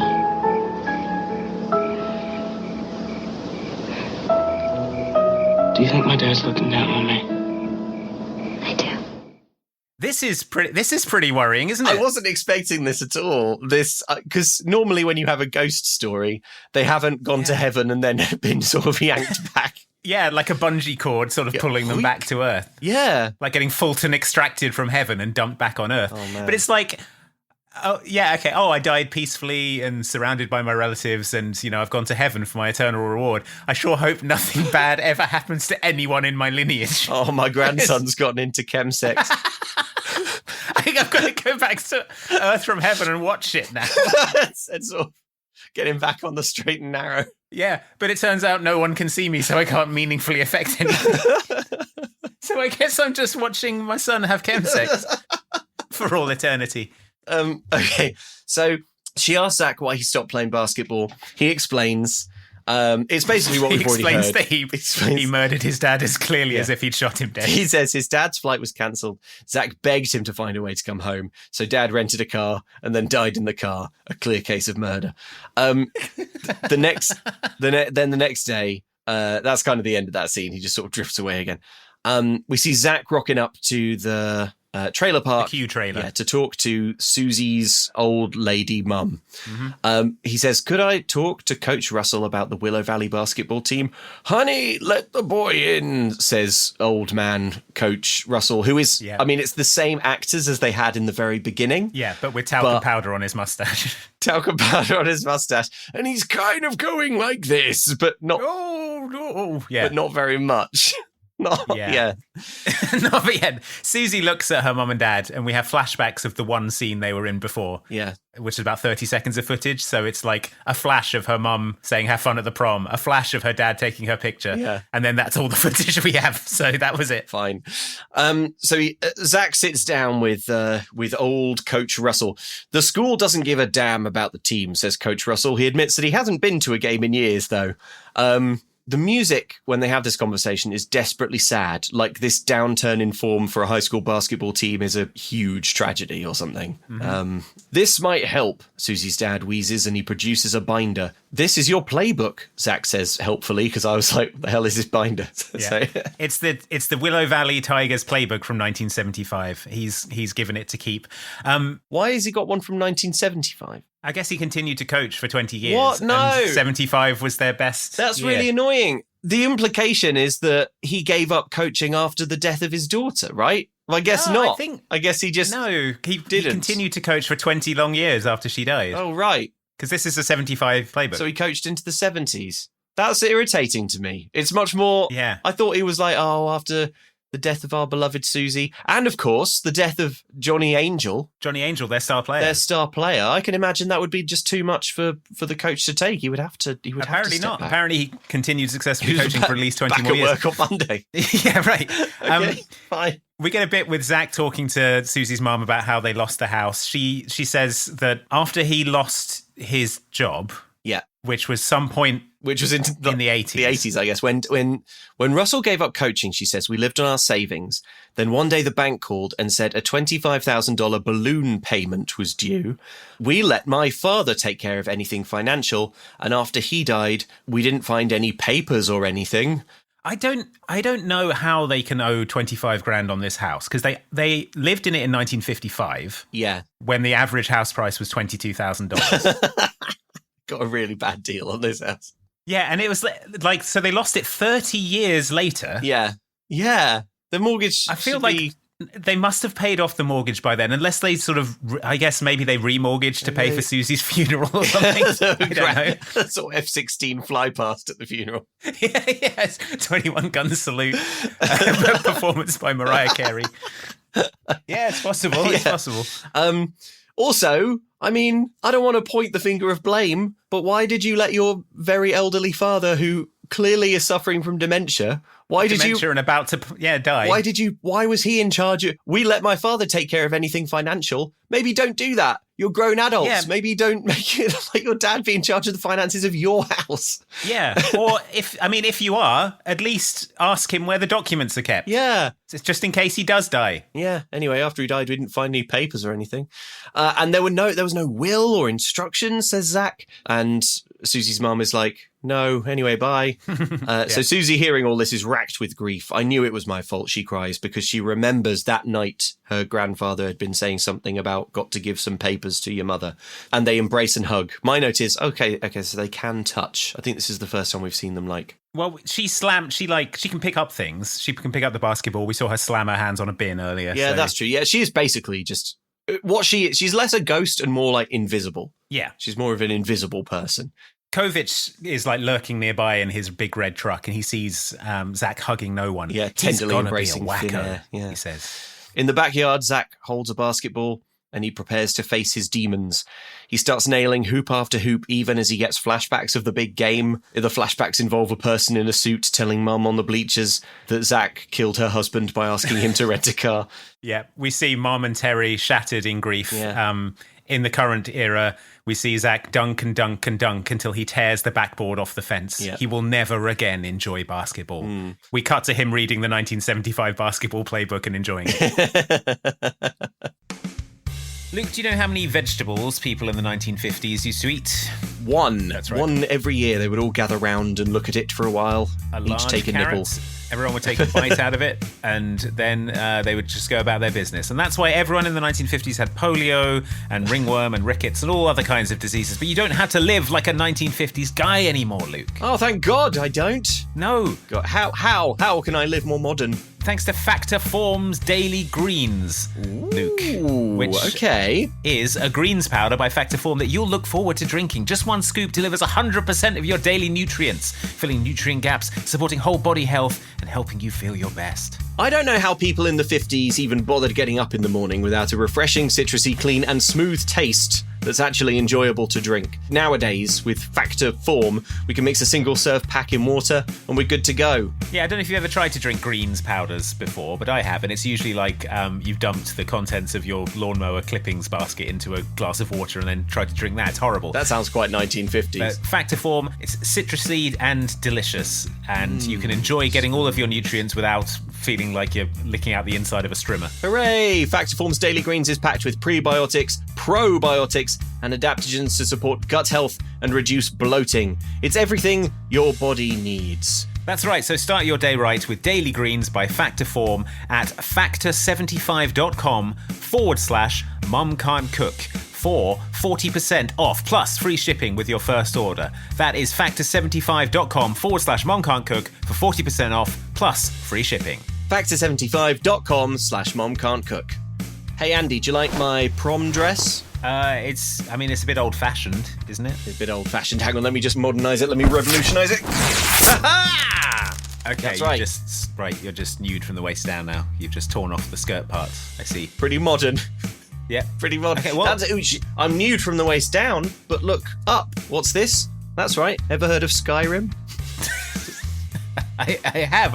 I didn't realise that underneath that ball gown you were wearing such a cool Skyrim t-shirt. Where on earth did you get it? Yeah, I always am. I got it from InsertCoinClothing.com. Insert Coin is a cool video game licensing clothing brand. They have hats, they have shirts, they have an abundance of rad jackets with cool linings and patches and all sorts. And they have official licenses for all your favourite video games. That's right, you can get stuff based on all of the video games you love, and even better, you can save with Mum Can't Cook. What? Because Insert Coin have provided us with a special code, Luke, that I'll now read to you. Okay, what is the code for Susie Q from Insert Coin? The code is What a Ghoul Haunts. That's WHATAGHOULHAUNTS. What a Ghoul Haunts. What a Ghoul Haunts. Simply enter that into the code box and you will receive 10% off online orders. Codes are not applicable on charity items, bundles, gift cards, postage, and some products at launch. Codes cannot be combined with other deals or promotions and are valid until the end of 2025. What a Ghoul Haunts. Luke, I wish it was still like the 1950s in a way, because in the 1950s you couldn't get scammed by scammers on the internet. No. Because it simply didn't exist. It was a simpler, more peaceful time. Whereas now every time you go on the internet you receive a scam, don't you? Yeah, well, no, I don't, Andy, actually. What? How do you manage it? You still getting scammed? You still getting scammed online? I'm getting scammed senseless every time I log on to the information superhighway. Oh boy, you didn't sign up to a VPN like I told you to, did you? Well, no, I didn't understand what it meant. I still use the phrase information superhighway. Yeah. I probably should have addressed the issue a bit more sensitively. I think what I did was I just WhatsApped you the words VPN clown. And, yeah. And no more context than that. Oh, is VPN Clown in town? VPN Clown is here. His show is dynamite. Very, very Well, I assumed it was a warning that you had sent me. VPN Clown anyway, is in I went town. and lock your doors. I went and Googled very perverse clown without any sort of protection on my internet. So should I have done that either? No, you should have gone to NordVPN. A VPN is a fantastic piece of technology that basically keeps you safe online. It lets your browsing be more private, and it also lets you change where the internet believes your device is connecting from. And you can probably imagine all of the cool uses for that, like watching sporting events, TV shows, and films which aren't available in your region by switching your virtual location to a country which isn't showing that event or movie or what have you. But there's also so many more benefits, like protecting your private data, bank details, passwords, etc. And of all the VPNs in the starry sky, NordVPN is the one we recommend, and the one that I personally have been using for literally years, long before they were a sponsor of the podcast. I find it a really good and useful service, and I heartily recommend it. The gold standard. In fact, Luke, now that you said NordVPN, I've remembered that I love and use NordVPN, and that they've given us a discount code to give to our listeners here. So to get the best discount off your NordVPN plan, go to nordvpn.com/momcan'tcook, all one word. Our link will also give you 4 extra months on the 2-year plan. There is no risk with Nord's 30-day money-back guarantee. The link is in the podcast episode description box. Watch out for very perverse Neil, the clown. There he goes.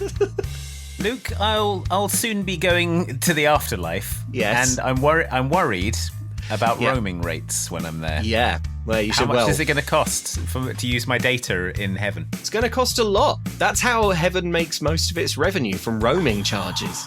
I knew there would be extra charges. There are extra charges. That's right. It's bloody typical. It's like when you travel, isn't it? Like you go to you go somewhere exotic and fun to have a great holiday. Yeah. And when you're on holiday, you're like, I want to look at that Garfield comic from 1993. Yes. That I remember that was funny, and so you look it up on your phone, and it downloads a massive JPEG. Yeah. And then you sort of laugh at it, and you get home, and then what's this? An enormous bill. An enormous bill for all of my 2 gigabyte Garfield JPEGs that I was downloading when I was is in Thailand. Does this seem fair? No. It doesn't seem No. fair, and that's why you need an eSIM, friends. That's right. That's right. An eSIM. You don't even need a physical SIM card anymore. An eSIM is a virtual SIM card that you can just switch to on your phone, and it's like being on a local network, paying local rates for things like data and phone calls. It'll save you a ton of money, and it's the best way to make calls and use data when you're traveling. It's one of those clever things that you think, how did it take this long for someone to think of this?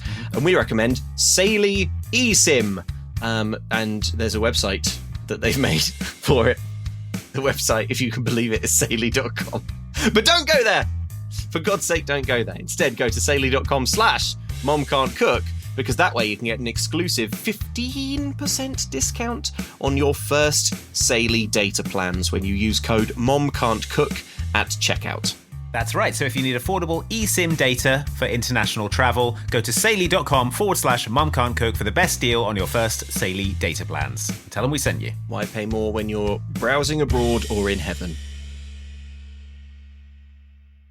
Then we get a scene in the Kovich Mansion of Evil, which is brilliant. Kind of big, evil developer house. What was he doing there? Old man Kovich roars to his son in his study. I don't want anything to jeopardize this deal. Cowardly, craven, bully son Ray Kovich says, sure, father, but what about Zach?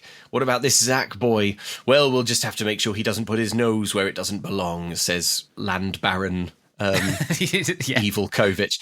Back at home, Zach and Susie have a chat. Grandpa's papers are somewhere, says Susie, and she's resolved to search the bank. It's the go-go 90s, says Zach. All the files are kept on computers. He doesn't know how to use a computer well enough, but he knows someone who does. Hooray! And runs off to fetch Terry, the child hacker. She's now online. One of my favourite DCOM tropes. Yeah. A child hacker. A little sister who's somehow very online. Good. Yeah. So little sister Terry says to Zach, let me get this straight. You want me to break into a computer at the bank, but you won't tell me why. You say it's for a friend, but you won't tell me who. And Zach's like, yes, please do that. Yeah. Terry says that she won't do it. And Zach's like, please do it. And then Terry says, is this friend a girl? And she smiles, excited at the idea of her big brother having some kind of love life. He says, yes, she's a girl. She needs info about her parents, and it could help her out of a tough situation. All right, here's the deal, says Terry. Tell me what's going on and we'll talk. You wouldn't believe me, says Zach. Try me, says Terry. And then Zach lays it all on the line. Yeah. You remember that bracelet? And we cut to it all being explained. He walks into his room and sees Susie and says, look, I told Terry. And to demonstrate that ghosts are real, Zach throws a CD to Susie, who catches it out of thin air. Amazing, Terry. Then Susie goes to a piece of paper and writes please on it. This is so cool, says Terry. Of course, I'll help. I can hack my way in over the phone line, she says. Choice. She's a freaker. Yeah. But I need the codes first. I can get them on the computer at the bank, come home and dial in from here. They'll never let us near, says Zach. But there's one person that they won't stop, says Terry of this ghost. And we see Terry breaking out walkie-talkies and binoculars, and bam, we're at the bank ready for a heist. I'm super jazzed for this heist. Yeah. It's going to, unfortunately, turn out to be very stupid and completely incoherent. But I think it's cool. And also, it's worth noting that this film, just pacing-wise, is operating exactly like clockwork. Like, at this point, Susie and Zach are sort of best friends, have a bit of a blossoming romance thing going on. We've got this sort of action set piece with the bank heists at exactly the right point, like in the runtime. It's just we're like 2/3 of the way through here. Yeah. We're heading for the lowest point soon. It's all good stuff. We know the dip's coming, but we're not there yet. So the plan is, right, Terry is going to stand outside the bank looking through the windows with binoculars. Yeah. Susie is going to sit at the computer. Yes. And Zach is there filling out a deposit form, sort of doing nothing. A cop sees Terry. She's standing looking through the windows with binoculars and an earpiece, and she's saying, come on, all I need is the entry codes. Come on, baby, come to mama. Quite loudly. Which is, So the main element of this heist seems to be Terry pressed up against the window with binoculars watching an employee type in codes on a computer. Yeah. I honestly can't figure out what Susie or Zach inside the bank are contributing. No, so this woman sits at a desk and starts to enter the code on her computer. It's not like asterisked or anything. You can see the exact code for the bank being entered on the screen. Yeah. So A, I don't see why no one else has done this. Yes. And B, what Susie Q and Zach are bringing to this scheme. But then, even weirder. So it's an unmasked password. It's not that long. It's like Willow Valley 114310. Yeah, something like that. And the code is on the screen. And Terry sees it through the binoculars and goes, yes, nice. So that's the entry code. Got it. Then she says, okay, Zach, the codes are on the screen now. Tell Susie to press Shift F10 and that'll print them out. Why do you need to print them out? You've just seen them. Yeah, and also, why does the bank system allow you to print out its entry codes from a password entry screen? Well, I guess you could just sort of do a print screen, yeah, and the bank doesn't have any sort of way around that. No, but Susie, being a 50s idiot, she presses the button that makes all of the bank systems crash. She presses instead Shift of the print button. She presses Shift N and 10 instead of Shift F10. Yes. Which blue screens the computer and the ATM outside starts firing out money. Don't have that as an option, I'd say. Yeah, definitely. In his office, evil developer Kovic is cursing hiring that clown show bank security software programming company. Now, so there's one more shortcut to teach you, Mr. Kovic, and it's if you press Shift N and 10, it causes all the bank systems to malfunction and the ATM to start shooting money in every direction. Can we not have that option? We just won't press that. Oh, no, I'm sorry. The whole system wouldn't work if it didn't have that option, I'm afraid. Well, I noticed that when you enter a password, it's in sort of 80-point font in the middle of the screen. You know that this all, sort of public anyone space can see that it. Anyone can see. Yeah. Can we at least disable the ability to print out the password? I'm afraid the computing technology for that is decades away. You're living in a dream world, Mr. COVID. So money's flying everywhere. The bank is total chaos. Yeah. Susie presses Shift F10 this time, and the codes print out, and everyone runs away. Yeah. Money is flying everywhere. Yeah. Back home, the hacking over the phone freaking has sort of takes place off screen. Off camera. It's already happened. Yeah. And they have accessed loads of files from Susie's parents' accounts. All right, here's some. October 29th, 1983, there was a balloon payment due on the house, and your parents couldn't make it. The bank foreclosed. We know all that. Yeah, but listen to this. The land that the house is on, along with several hundred acres, is owned by a George Quinn. That's Susie's grandfather. Here's a map of the boundaries. That looks like most of the town. His property line runs right down the center of Willow Valley. The school, the bank, the trailer park, everything sits on it. Okay, now, why didn't my parents get the land after my grandfather died?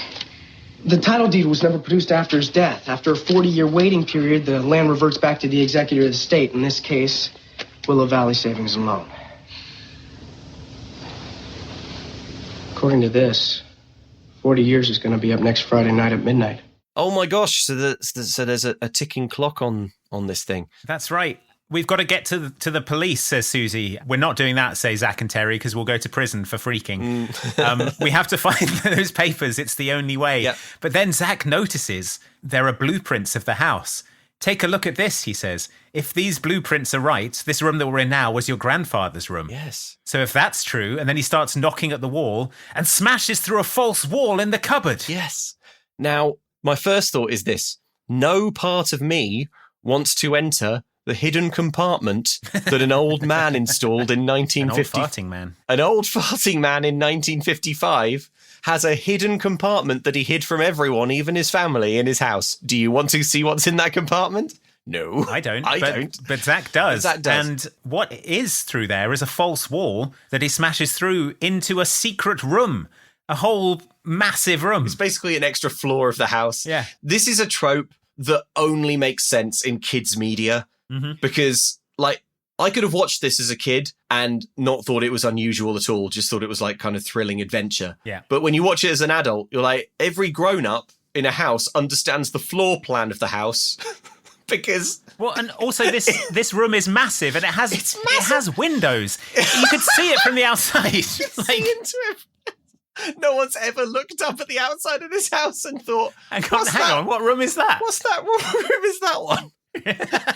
It's a huge. It's like this. It's like a base, basically an extra floor. It's bigger than the bedroom that they were just in. It's like an entire converted attic space, but we're to believe that it is sort of adjoins onto a cupboard. So yeah, I mean, the geography of this makes no sense at all. It's like the Shining Hotel. It can't possibly makes sense. You would, if you looked at the house from the outside and it was kind of shaped like one of those L-shaped Tetris pieces, and there was like a huge bit sort of poking out, like a whole extra floor poking out to one side. And you were like, oh, we've never really looked in there. Never really investigated that. Yeah. Just wasn't interested. Grandpa said, don't bother. Yeah. Anyway, fine. Also, like, why does Grandpa have a secret room? Best not to... Well, but there's like there's like a chaise lounge in there. Yeah. There's sort of drawers and a dressing table. So they start rifling through it. It's full of dusty old furniture. They are looking for the paperwork, and then they find it. Zach finds it under the floorboards. So Grandpa, no wonder they lost the house, because they left all of their financial matters in the hands of Grandpa, who is suffering from dementia, but also sort of before becoming forgetful, installed a secret cupboard, and behind the secret cupboard, the false door, there's a whole room, and in the secret room under the floorboards, he put the papers. No one's ever going to find these things. Like, yeah. And but, yeah, these aren't what's the room for, though? These aren't damning papers that, oh no, if these come to light, I'll be in trouble. I must make sure that no one ever finds them. They're a legal record of him owning the entire town. Yeah, it's just like it's normal documents. And he doesn't need a whole secret room to hide documents in. What was the purpose of the room, Grandpa? The fartorium. Grandpa's secret fart chamber. He just goes in once a day and releases an hour-long fart. Sounds and then quite goes good back for into you. the house. So it's a secret room. They found these documents. We've got to get these to your parents. They can take it to the bank, says Zach. Mom, I need to borrow the car. I'll be back before 4:30 when you need to leave for the news, he says, as they sort of flee the house. Mm-hmm. They rush to the car, peel out in it, race across town. It's worth noting that Mom says, drive safely. And then they sort of squeal out of the driveway, and she shrugs and goes, never mind. They sort of fishtail off down the road. An oddly chill attitude for a mom whose husband died in a car crash last year. Yeah, and who is living in the house of someone whose kid died in a car crash. Yeah. So, after a sort of dip to black for an ad break, the stakes are restated. If the documents aren't taken to the bank by Susie's parents today, they'll be worthless, and the bank closes in 30 minutes. Yeah. They drive past Evil Kovic Jr. in his distinctive red 4x4. He gets on his cell phone and informs his dad, and the next thing we see, the cops are all over the back of Zach's car. That's right. The cops pull them over. A cop comes up. He is overweight and corrupt. Yes. Zach makes the mistake of shouting at thin air while being questioned by the cop, which makes it worse, and now the cop wants him to get out the car. Do you have probable cause? Asks Terry. Well, says the cop, I do have a fully loaded .357 Magnum that could probably cause a lot of damage if I fired it at a person. He says to this 8-year-old girl. To this 8-year-old girl. This is another thing where it's like, this feels very un-DCOM. I don't dislike it. No, but he is explicitly threatening to kill her with a gun. Yeah, you don't... it's not very Disney Channel to have the cops be evil. Yeah. I feel like you don't... Yeah, but this one is. Yeah, they definitely are. The car is searched. The cop takes the papers as evidence. He dials a phone and we see Evil Kovac answer. He's like, I found a folder, sir, a bunch of papers, a deed or something. Excellent work, says Evil Kovac. And Zach and his 8-year-old sister are both arrested. They're thrown in the cop car and driven away, and Susie is left at the roadside. Yeah, watching helplessly. In the jail, we see Zach and Terry are locked in. Terry asks for her phone call. The cop says it's not going to happen, not till all this paperwork's filed, and you get the impression that the paperwork's going to take all day. We need to be at the bank by 4, says Zach. That's not going to happen, says the cop, pointing at a clock. It is 10 past 4. So that's it then, right? That's it. They failed. That's it. Yeah. They failed. The cop calls Mr. K, who we obviously know is Evil Developer Kovic. Hold them till midnight, says Evil Developer Kovic, Land Baron Kovic. Then release them with a warning. Just a few more hours now. He purrs to himself like a big evil cat. Yeah. My note here is Kovic owns the bank, right? So why doesn't he just close early? Yeah. Well, the bank is already closed. It's fine.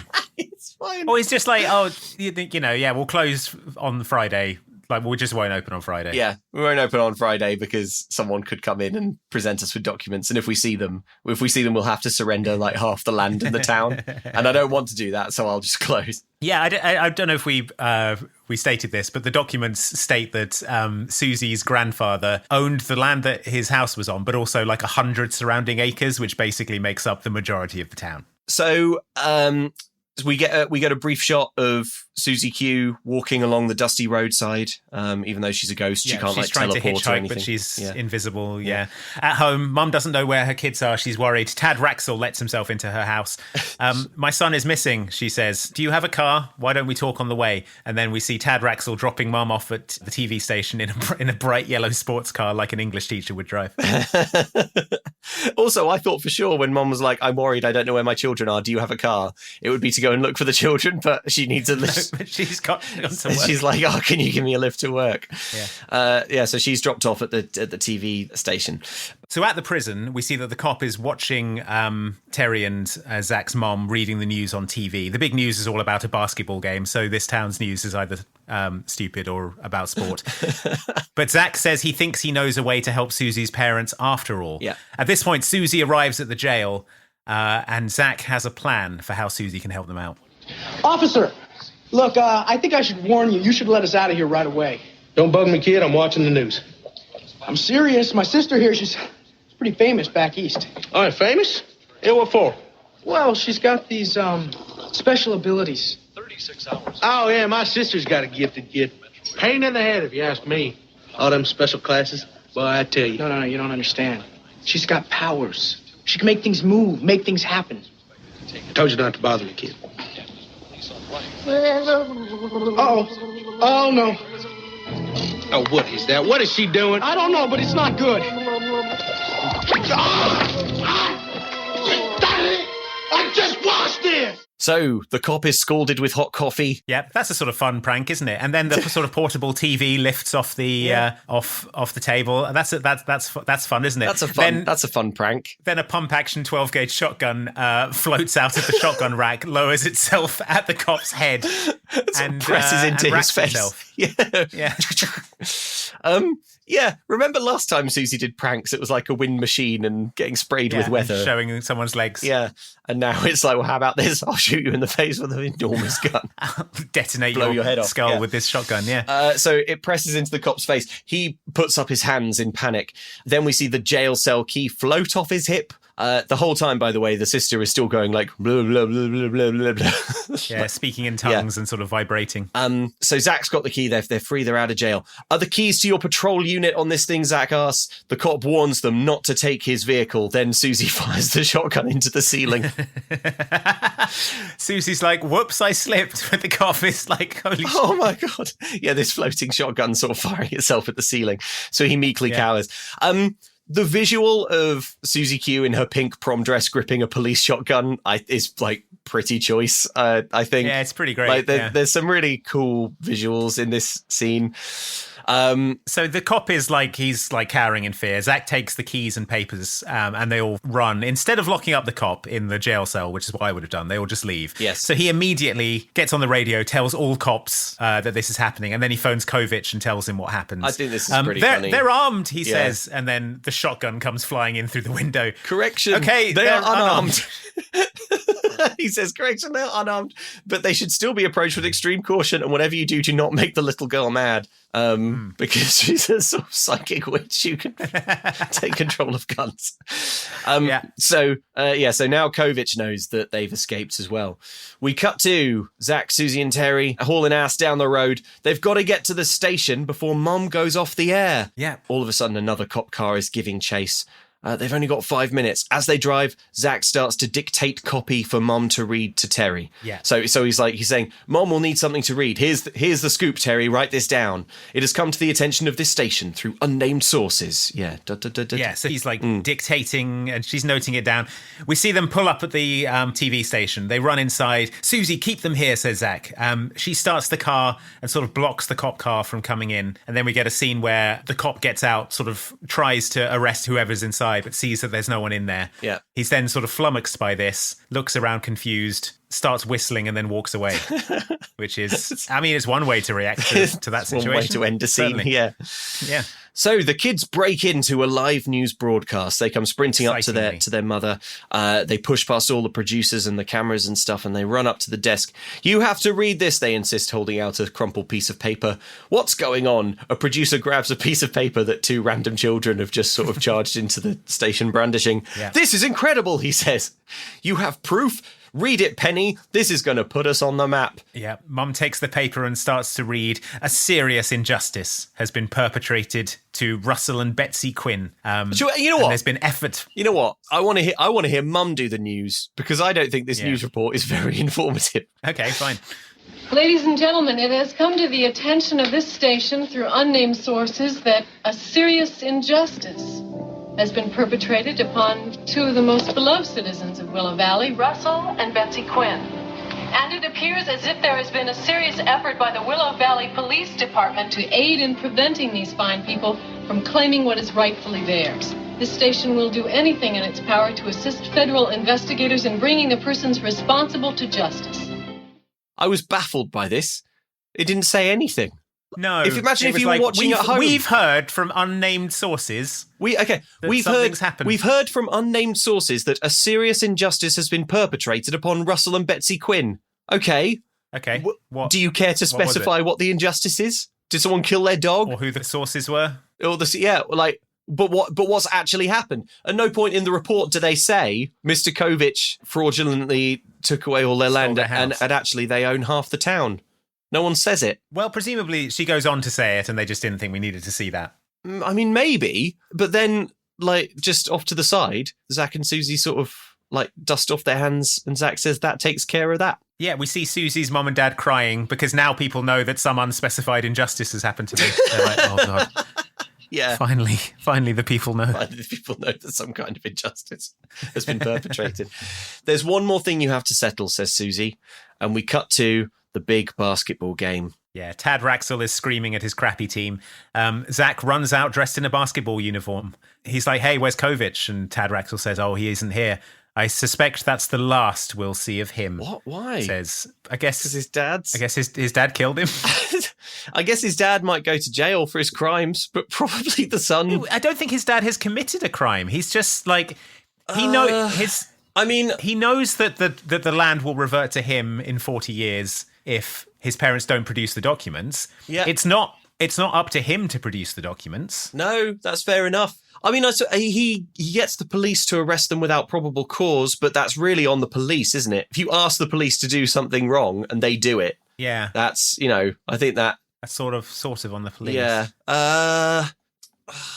Yeah, I don't know. I don't really think he's also, he's still wealthy and owns a lot of the town. It just means that he can't do this new development. So I don't think he's going to quit the town or anything. Yeah, but nevertheless, that's the last we'll see of his son. That's the last his son will ever be seen. Oh yeah, presumably he flew into a rage and by accident killed his son. Or maybe off screen, Zach did a dad shattering dunk on the way over. Yeah. Yeah, Kovich tried to stop him, but he did the dad shattering dunk. Yeah.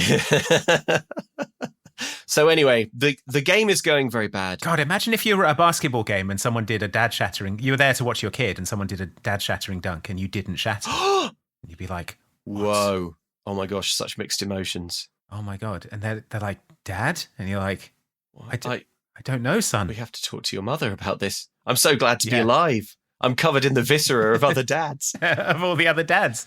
And it's like, wow. And yet my life is I've been lied to. What's happening? Oh, that's good. My God. Andy. That's good, yeah. This episode of the podcast has given you two good short story ideas. Two great ideas. The dad shattering dunk and heaven microtransactions. I feel like the dad shattering dunk needs too much setup. I don't. It is the year 2033. Dads can be shattered with dunks. The CIA has discovered the dad resonating frequency. And the technology has passed into the hands of basketball children. Yeah.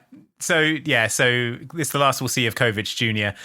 The score is 60-40 with 8 minutes 52 left in the game. Yeah. So the team's 20 points behind. It's a disaster. Can I go in, says Zach. Well, it can't get worse than we're doing now, says Tad Raxel. Mm-hmm. And so he joins the game. Mom arrives to watch the game. I've written it would be funny if she died. Like the bleachers collapsed. Here's a new move I've been working on. The mom shattering dunk. The mom shattering dunk. Good. Luckily, my mom isn't here, so it won't be. And then as he's like mid-dunk, he looks over and sees her giving a big thumbs up. Yeah. No. The shattering bang. Mom is shattered. Also, the fact that she showed up at the game, to me, implies that there was no further reporting to be done on the great injustice that was perpetrated.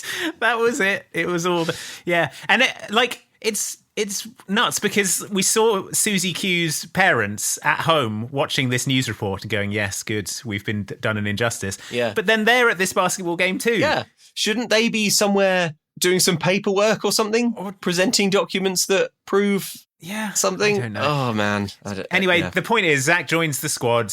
He tells everyone, if you want to win, shut up and follow my lead, and likably. And they're like, all right. So he just starts hooping rings around everyone. He hoops them all senseless. He's doing all the basketball moves, the slam dunk, the alley-oop, the crossover, the hot Barclay, the round the horn, all of the good moves. All the ones you know.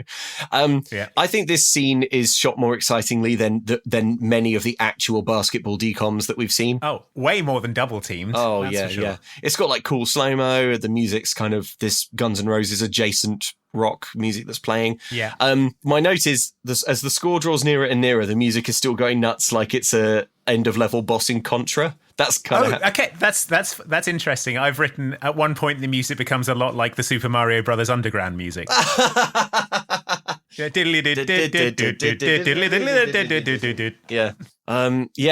It's but it's cool. But like him being there seems to make the other players better because at one point you see Brad do a huge flying windmill dunk, which I've never really thought that he was capable of that. Area of effect buffs. So a timeout is called with 10 seconds left on the clock.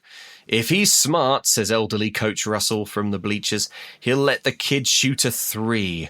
But we only need one more basket and we tie, says little Terry. Trust me, if he knows what's good for him, he'll go for a win. Coach Tad Raxel tries to figure out what to do. That is good coaching advice, isn't it? Yeah, just try and win. If you have the choice of drawing or winning, you should win. Maybe you should try and win. So suddenly Zach notices the playbook lying there. Susie dropped it off using ghostly powers. He smiles at her and she smiles back. What do you think, he says, showing a page of it to Coach Dave. We don't see what's inside the book, but I like to imagine a reverse shot showing the page that just says win basketball. Win basketball. Yeah. What do you think? He says. My God. Can you pull it off, says Tad Raxel. Let's find out, says Zach. The whistle is blown, play commences. Zach jumps up and throws the basketball at the hoop. And it goes in. Yeah, it's good. Presumably written on the page was a drawing of a boy shooting a basketball and it going in. Can you pull it off? Can you pull it off? I think so, I Coach. suppose I can give it a try. What a performance for Zach Sands. And everybody loses their minds. Everyone's super excited. As everyone's cheering, Zach chats to Susie's mom and dad, and he gives Coach Russell the game ball. Yeah. That was a whale of a call, Coach, says old Coach Russell. And there's the suggestion that elderly Coach Russell is going to get back into coaching at the age of 99 or whatever. At the age of, I assume, 106. Yeah. Mom is proud and Dad would be too. If you hadn't Me killed too, him. says Terry. I wish you hadn't murdered my father. And then they all hug. Yay. We cut to the death bridge. Susie's looking at the water. Zach runs up. I've been looking for you everywhere. Why didn't you try the death bridge? I've written. But fine. It's time. Well, I would assume that this bridge where she died is the last place she'd be. I don't know why he's trying there at all. Yeah, good point. It's time for me to leave, says Susie. Why, says Zach? Because she's finished her unfinished business. Your life is just starting, Zach. I have to go on.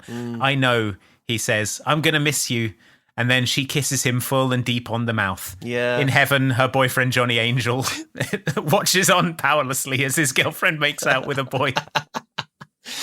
Promise you won't forget me, she says. Zach promises he produces the bracelet. Do you want this back? No, she says, you keep it for good luck. You keep it. It's from Johnny Angel, who I don't love. Who I don't love anymore. There is a sudden booming sound, and the car that she died in pulls up. It's driven by Johnny Angel, who it has to be said has a rather stony expression on his face. His unfinished business is that his girlfriend is kissing boys down on He's just been yanked out of heaven. He's been yanked backwards out of heaven to win back his girlfriend. But he can't do that because she's gone to heaven in a revolving door situation. So Johnny Angel pulls up, and as Susie gets into the car, Zach calls after, I love you, Susie Q. This is nuts. This is so nuts. Okay. I got a little bit misty-eyed at this.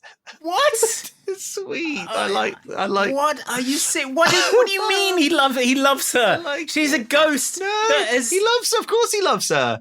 She's kind and she's helpful and she's friendly and she's, helped him work through all of his traumas. He's known her for a day and a half and she's a ghost. No. Well, it's longer than that. But also, it's love. How could you not love Susie Q, the helpful ghost? Also, her dead ghost boyfriend is literally sat there. Yeah, that's the best time to shout, even if you do I love her, you. Keep it to yourself while they're about to drive off to heaven to spend eternity together. What's Johnny Angel going to do?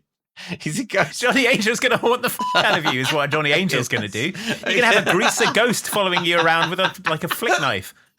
These are all good points. Nevertheless, I got a bit emotional at the end of this. Jesus Christ. It's nice when they're like, all sort of, she's got to go to heaven, but he doesn't want because he misses her because he loves her. And she's like, I miss you too. It's nice. And then they kiss. It's nice when they kiss. Anyway, but okay, to be fair to me, and I'm glad that someone is going to be. To be fair to me, my note is that I got a bit misty-eyed, but then forget that because all of a sudden farting grandpa sits up on the back seat, killing the vibe instantly. With real fart in action, he sits up from the back seat. What's going on? Where am I? Fart sound, he says. Betsy, is that you? He says. So it's cool to know that he still has dementia in heaven. So that's great. He still has dementia and still farting all the time. Yeah, brilliant. Wake me when we get home, he says, and they drive off. There's some swirling mist at the other end of the bridge, and they sort of disappear and as they enter it. Tears are in Zach's eyes, and he watches. Tears are in Luke's eyes. As in my, me and Zach are weeping openly.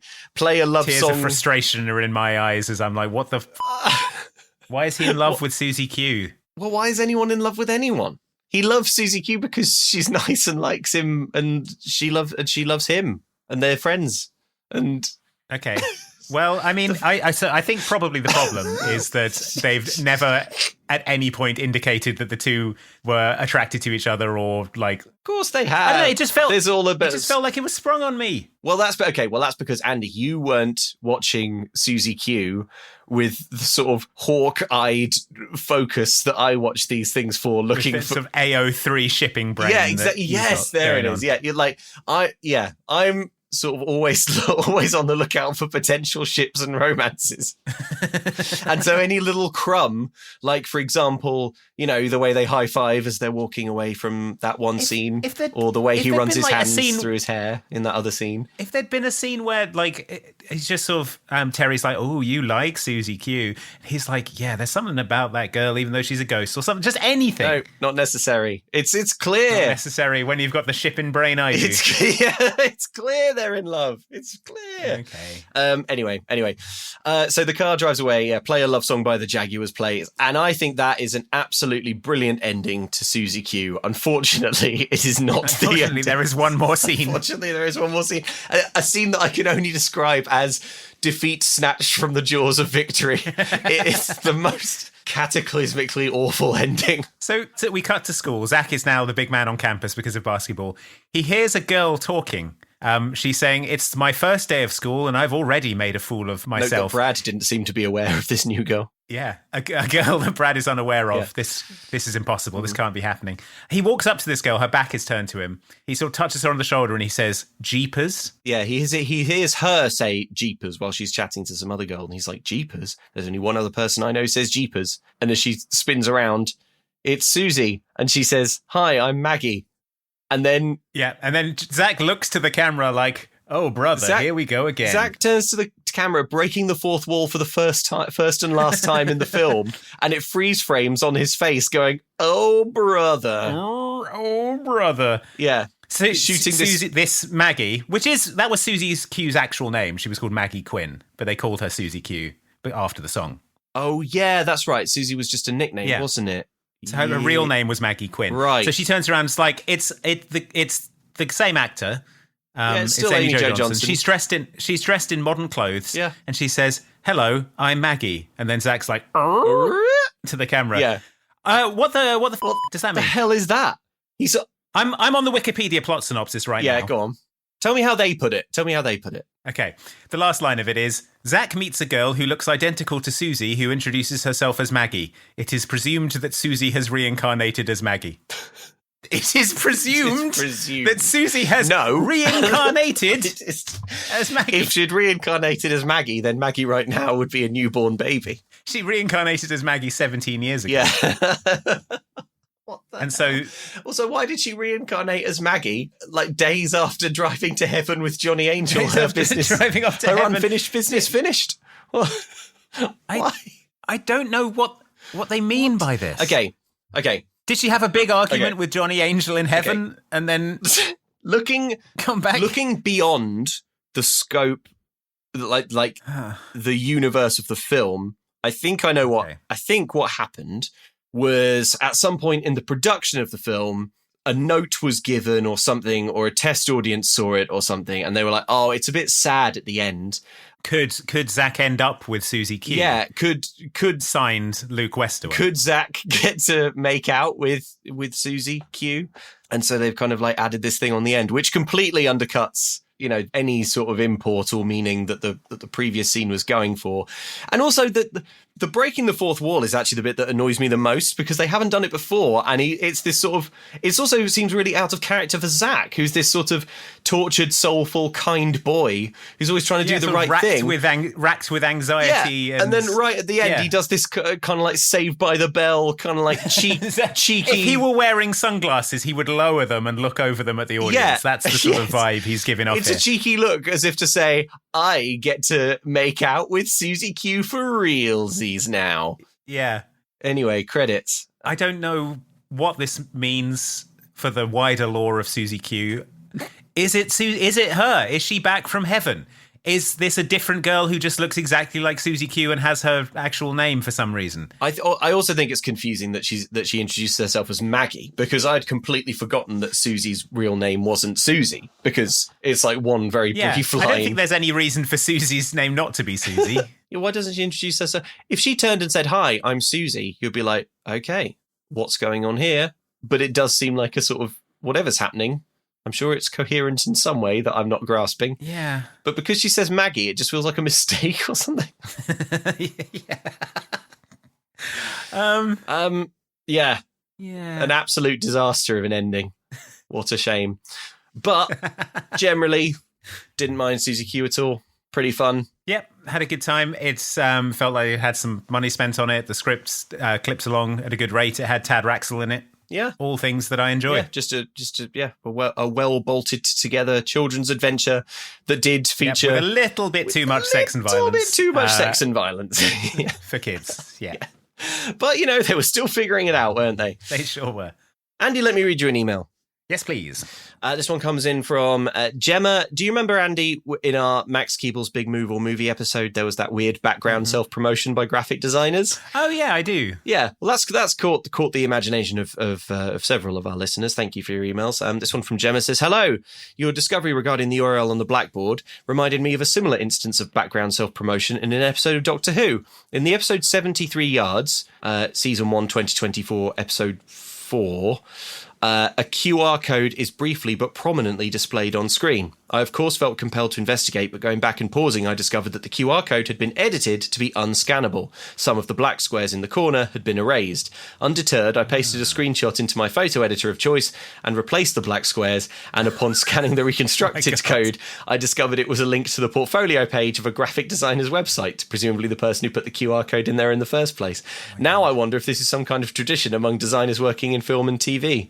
That's amazing. Yeah, there you go. That's a nice detail. I really like the idea that there's this sort of constant forever war going on between graphic designers who are like trying to hide their promotional URLs. Trying to promote themselves in these movies. Someone in an edit bay going, BBC for being like, sake, they've done it again. Nice try. Like they have to send the edited episode to a special clearance department to scan it frame by frame for QR codes or URLs. Yeah, exactly. Yeah. Like, oh, that's so good. Oh, the props department have had these bananas in the supermarket sort of spell out www.designbarn.com /index.html. I also love the idea that the people who would be hiring these graphic designers are the people who would watch that and follow the URL and be like, well, hey, now that I've seen that this is the kind of person who hides a URL in their work, I think I'll hire them for more things. Yeah. Anyway, that's good. Thank you very much, Gemma. If you want to get in touch with the podcast with any DCOM adjacent treasure you yourself have unearthed, you can do so by emailing us at momcan'tcookpod@gmail.com. You can also find us on social media at momcan'tcookpod. You should follow us on Instagram if you don't already, because we post little clips and bits and bobs and little clips useful and DCOM useful treasures links that people send us. Yeah. And that we unearth on our own journeys through the internet. Yeah. So check it out. If you would like more Mum Can't Cook, we have a Patreon where we publish bonus episodes on the off weeks from the main feed. We're recapping the Disney Channel original TV series So Weird, which is, we're getting into the back half of the final season.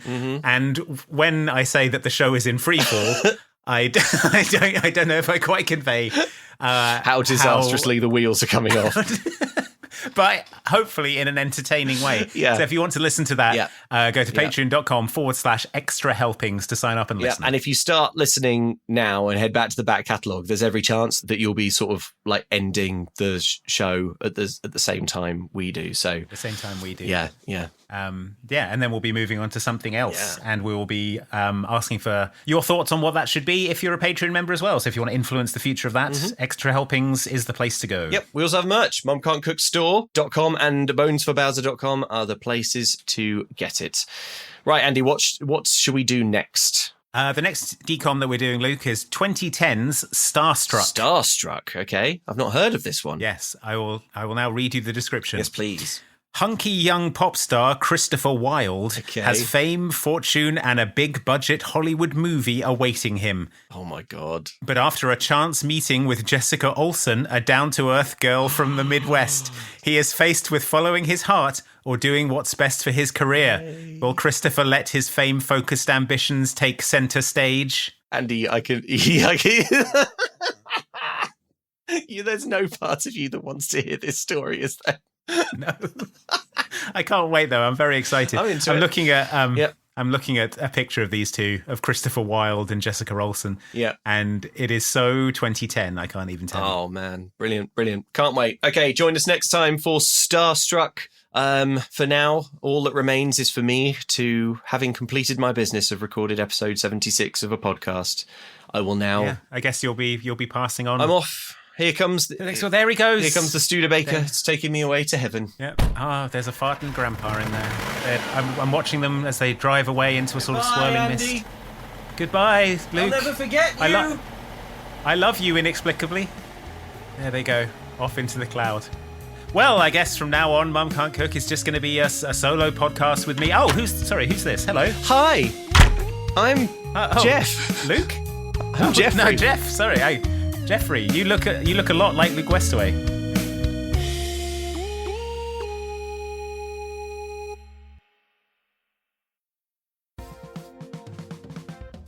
Hey everybody, and welcome to the Wild and Wacky Weather Report with me, Wacky Andy Farrant. And I'm Wacky Luke Westaway over here. We got some real wacky weather coming in. We've been right. We're getting reports from all across the nation, from all of our wackadoos out there sending in the weather in their location. Whoa!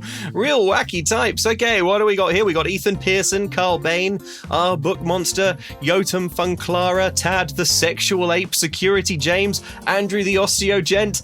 They're reporting a wacky heat wave. Whoa! They're so wacky. Better better boil them or something. Yeah, that's right. Whoa, I've got a report just flying in here from Ross James, Duchess, Hef, Chase Baker, Louise, Lola, Morven Butterworth and Cropolio. They say it's raining cats and dogs where they are, but get this, they're real cats and dogs. What? That is some wacky weather. Almost as wacky as what's being reported by Casper Muriel, Mike Gavana, Slamskull16, Seish, Will Thomas, Daniel Rogers, Andrea Pallas. They're reporting that the coral reefs are dying.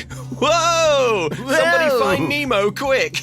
We've got a report here from Jack Fabian, Ben from Finance, Moist Drippings, $50 on the Alligator, Elizabeth, Julian Rundlet, and E.T. They say that their town is enveloped in fog like Silent Hill, and all kinds of psychosexual nightmares are lurking within. Boing! Am I right, fellas? Zora _Stingray, Megan Tors, Danny Ward, Crescentia Che, Chris Pryor, Limited Patience brackets Kiz, and Michael Saul are reporting a huge dam bursting, just like in the end of Frozen 2. Hope you got Elsa on her water horse.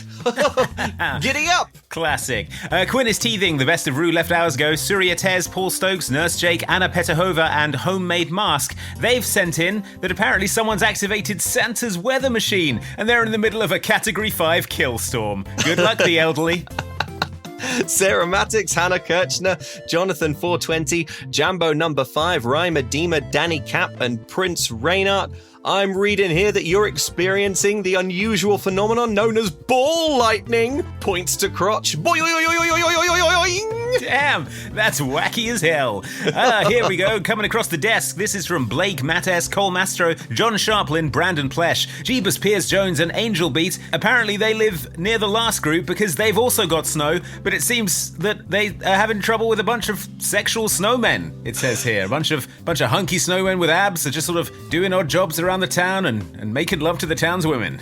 Well, good luck to them, I say. Autumn Holloway, The Monk, Z-Man, Simon Ganzel, Liz L, Shane Ente, and Danny Bowyer. I'm getting reports that they are the first responders helping out Sarah Matix, Hannah Kirchner, Jonathan 420, Jambo number 5, Ryan Medina, Danny Cap, and Prince Reynard with their ball lightning situation. They're saying that it's no joking matter. You want to see no joking matter? How about this? Points to crotch. Boy, oi, oi, oi, oi, oi.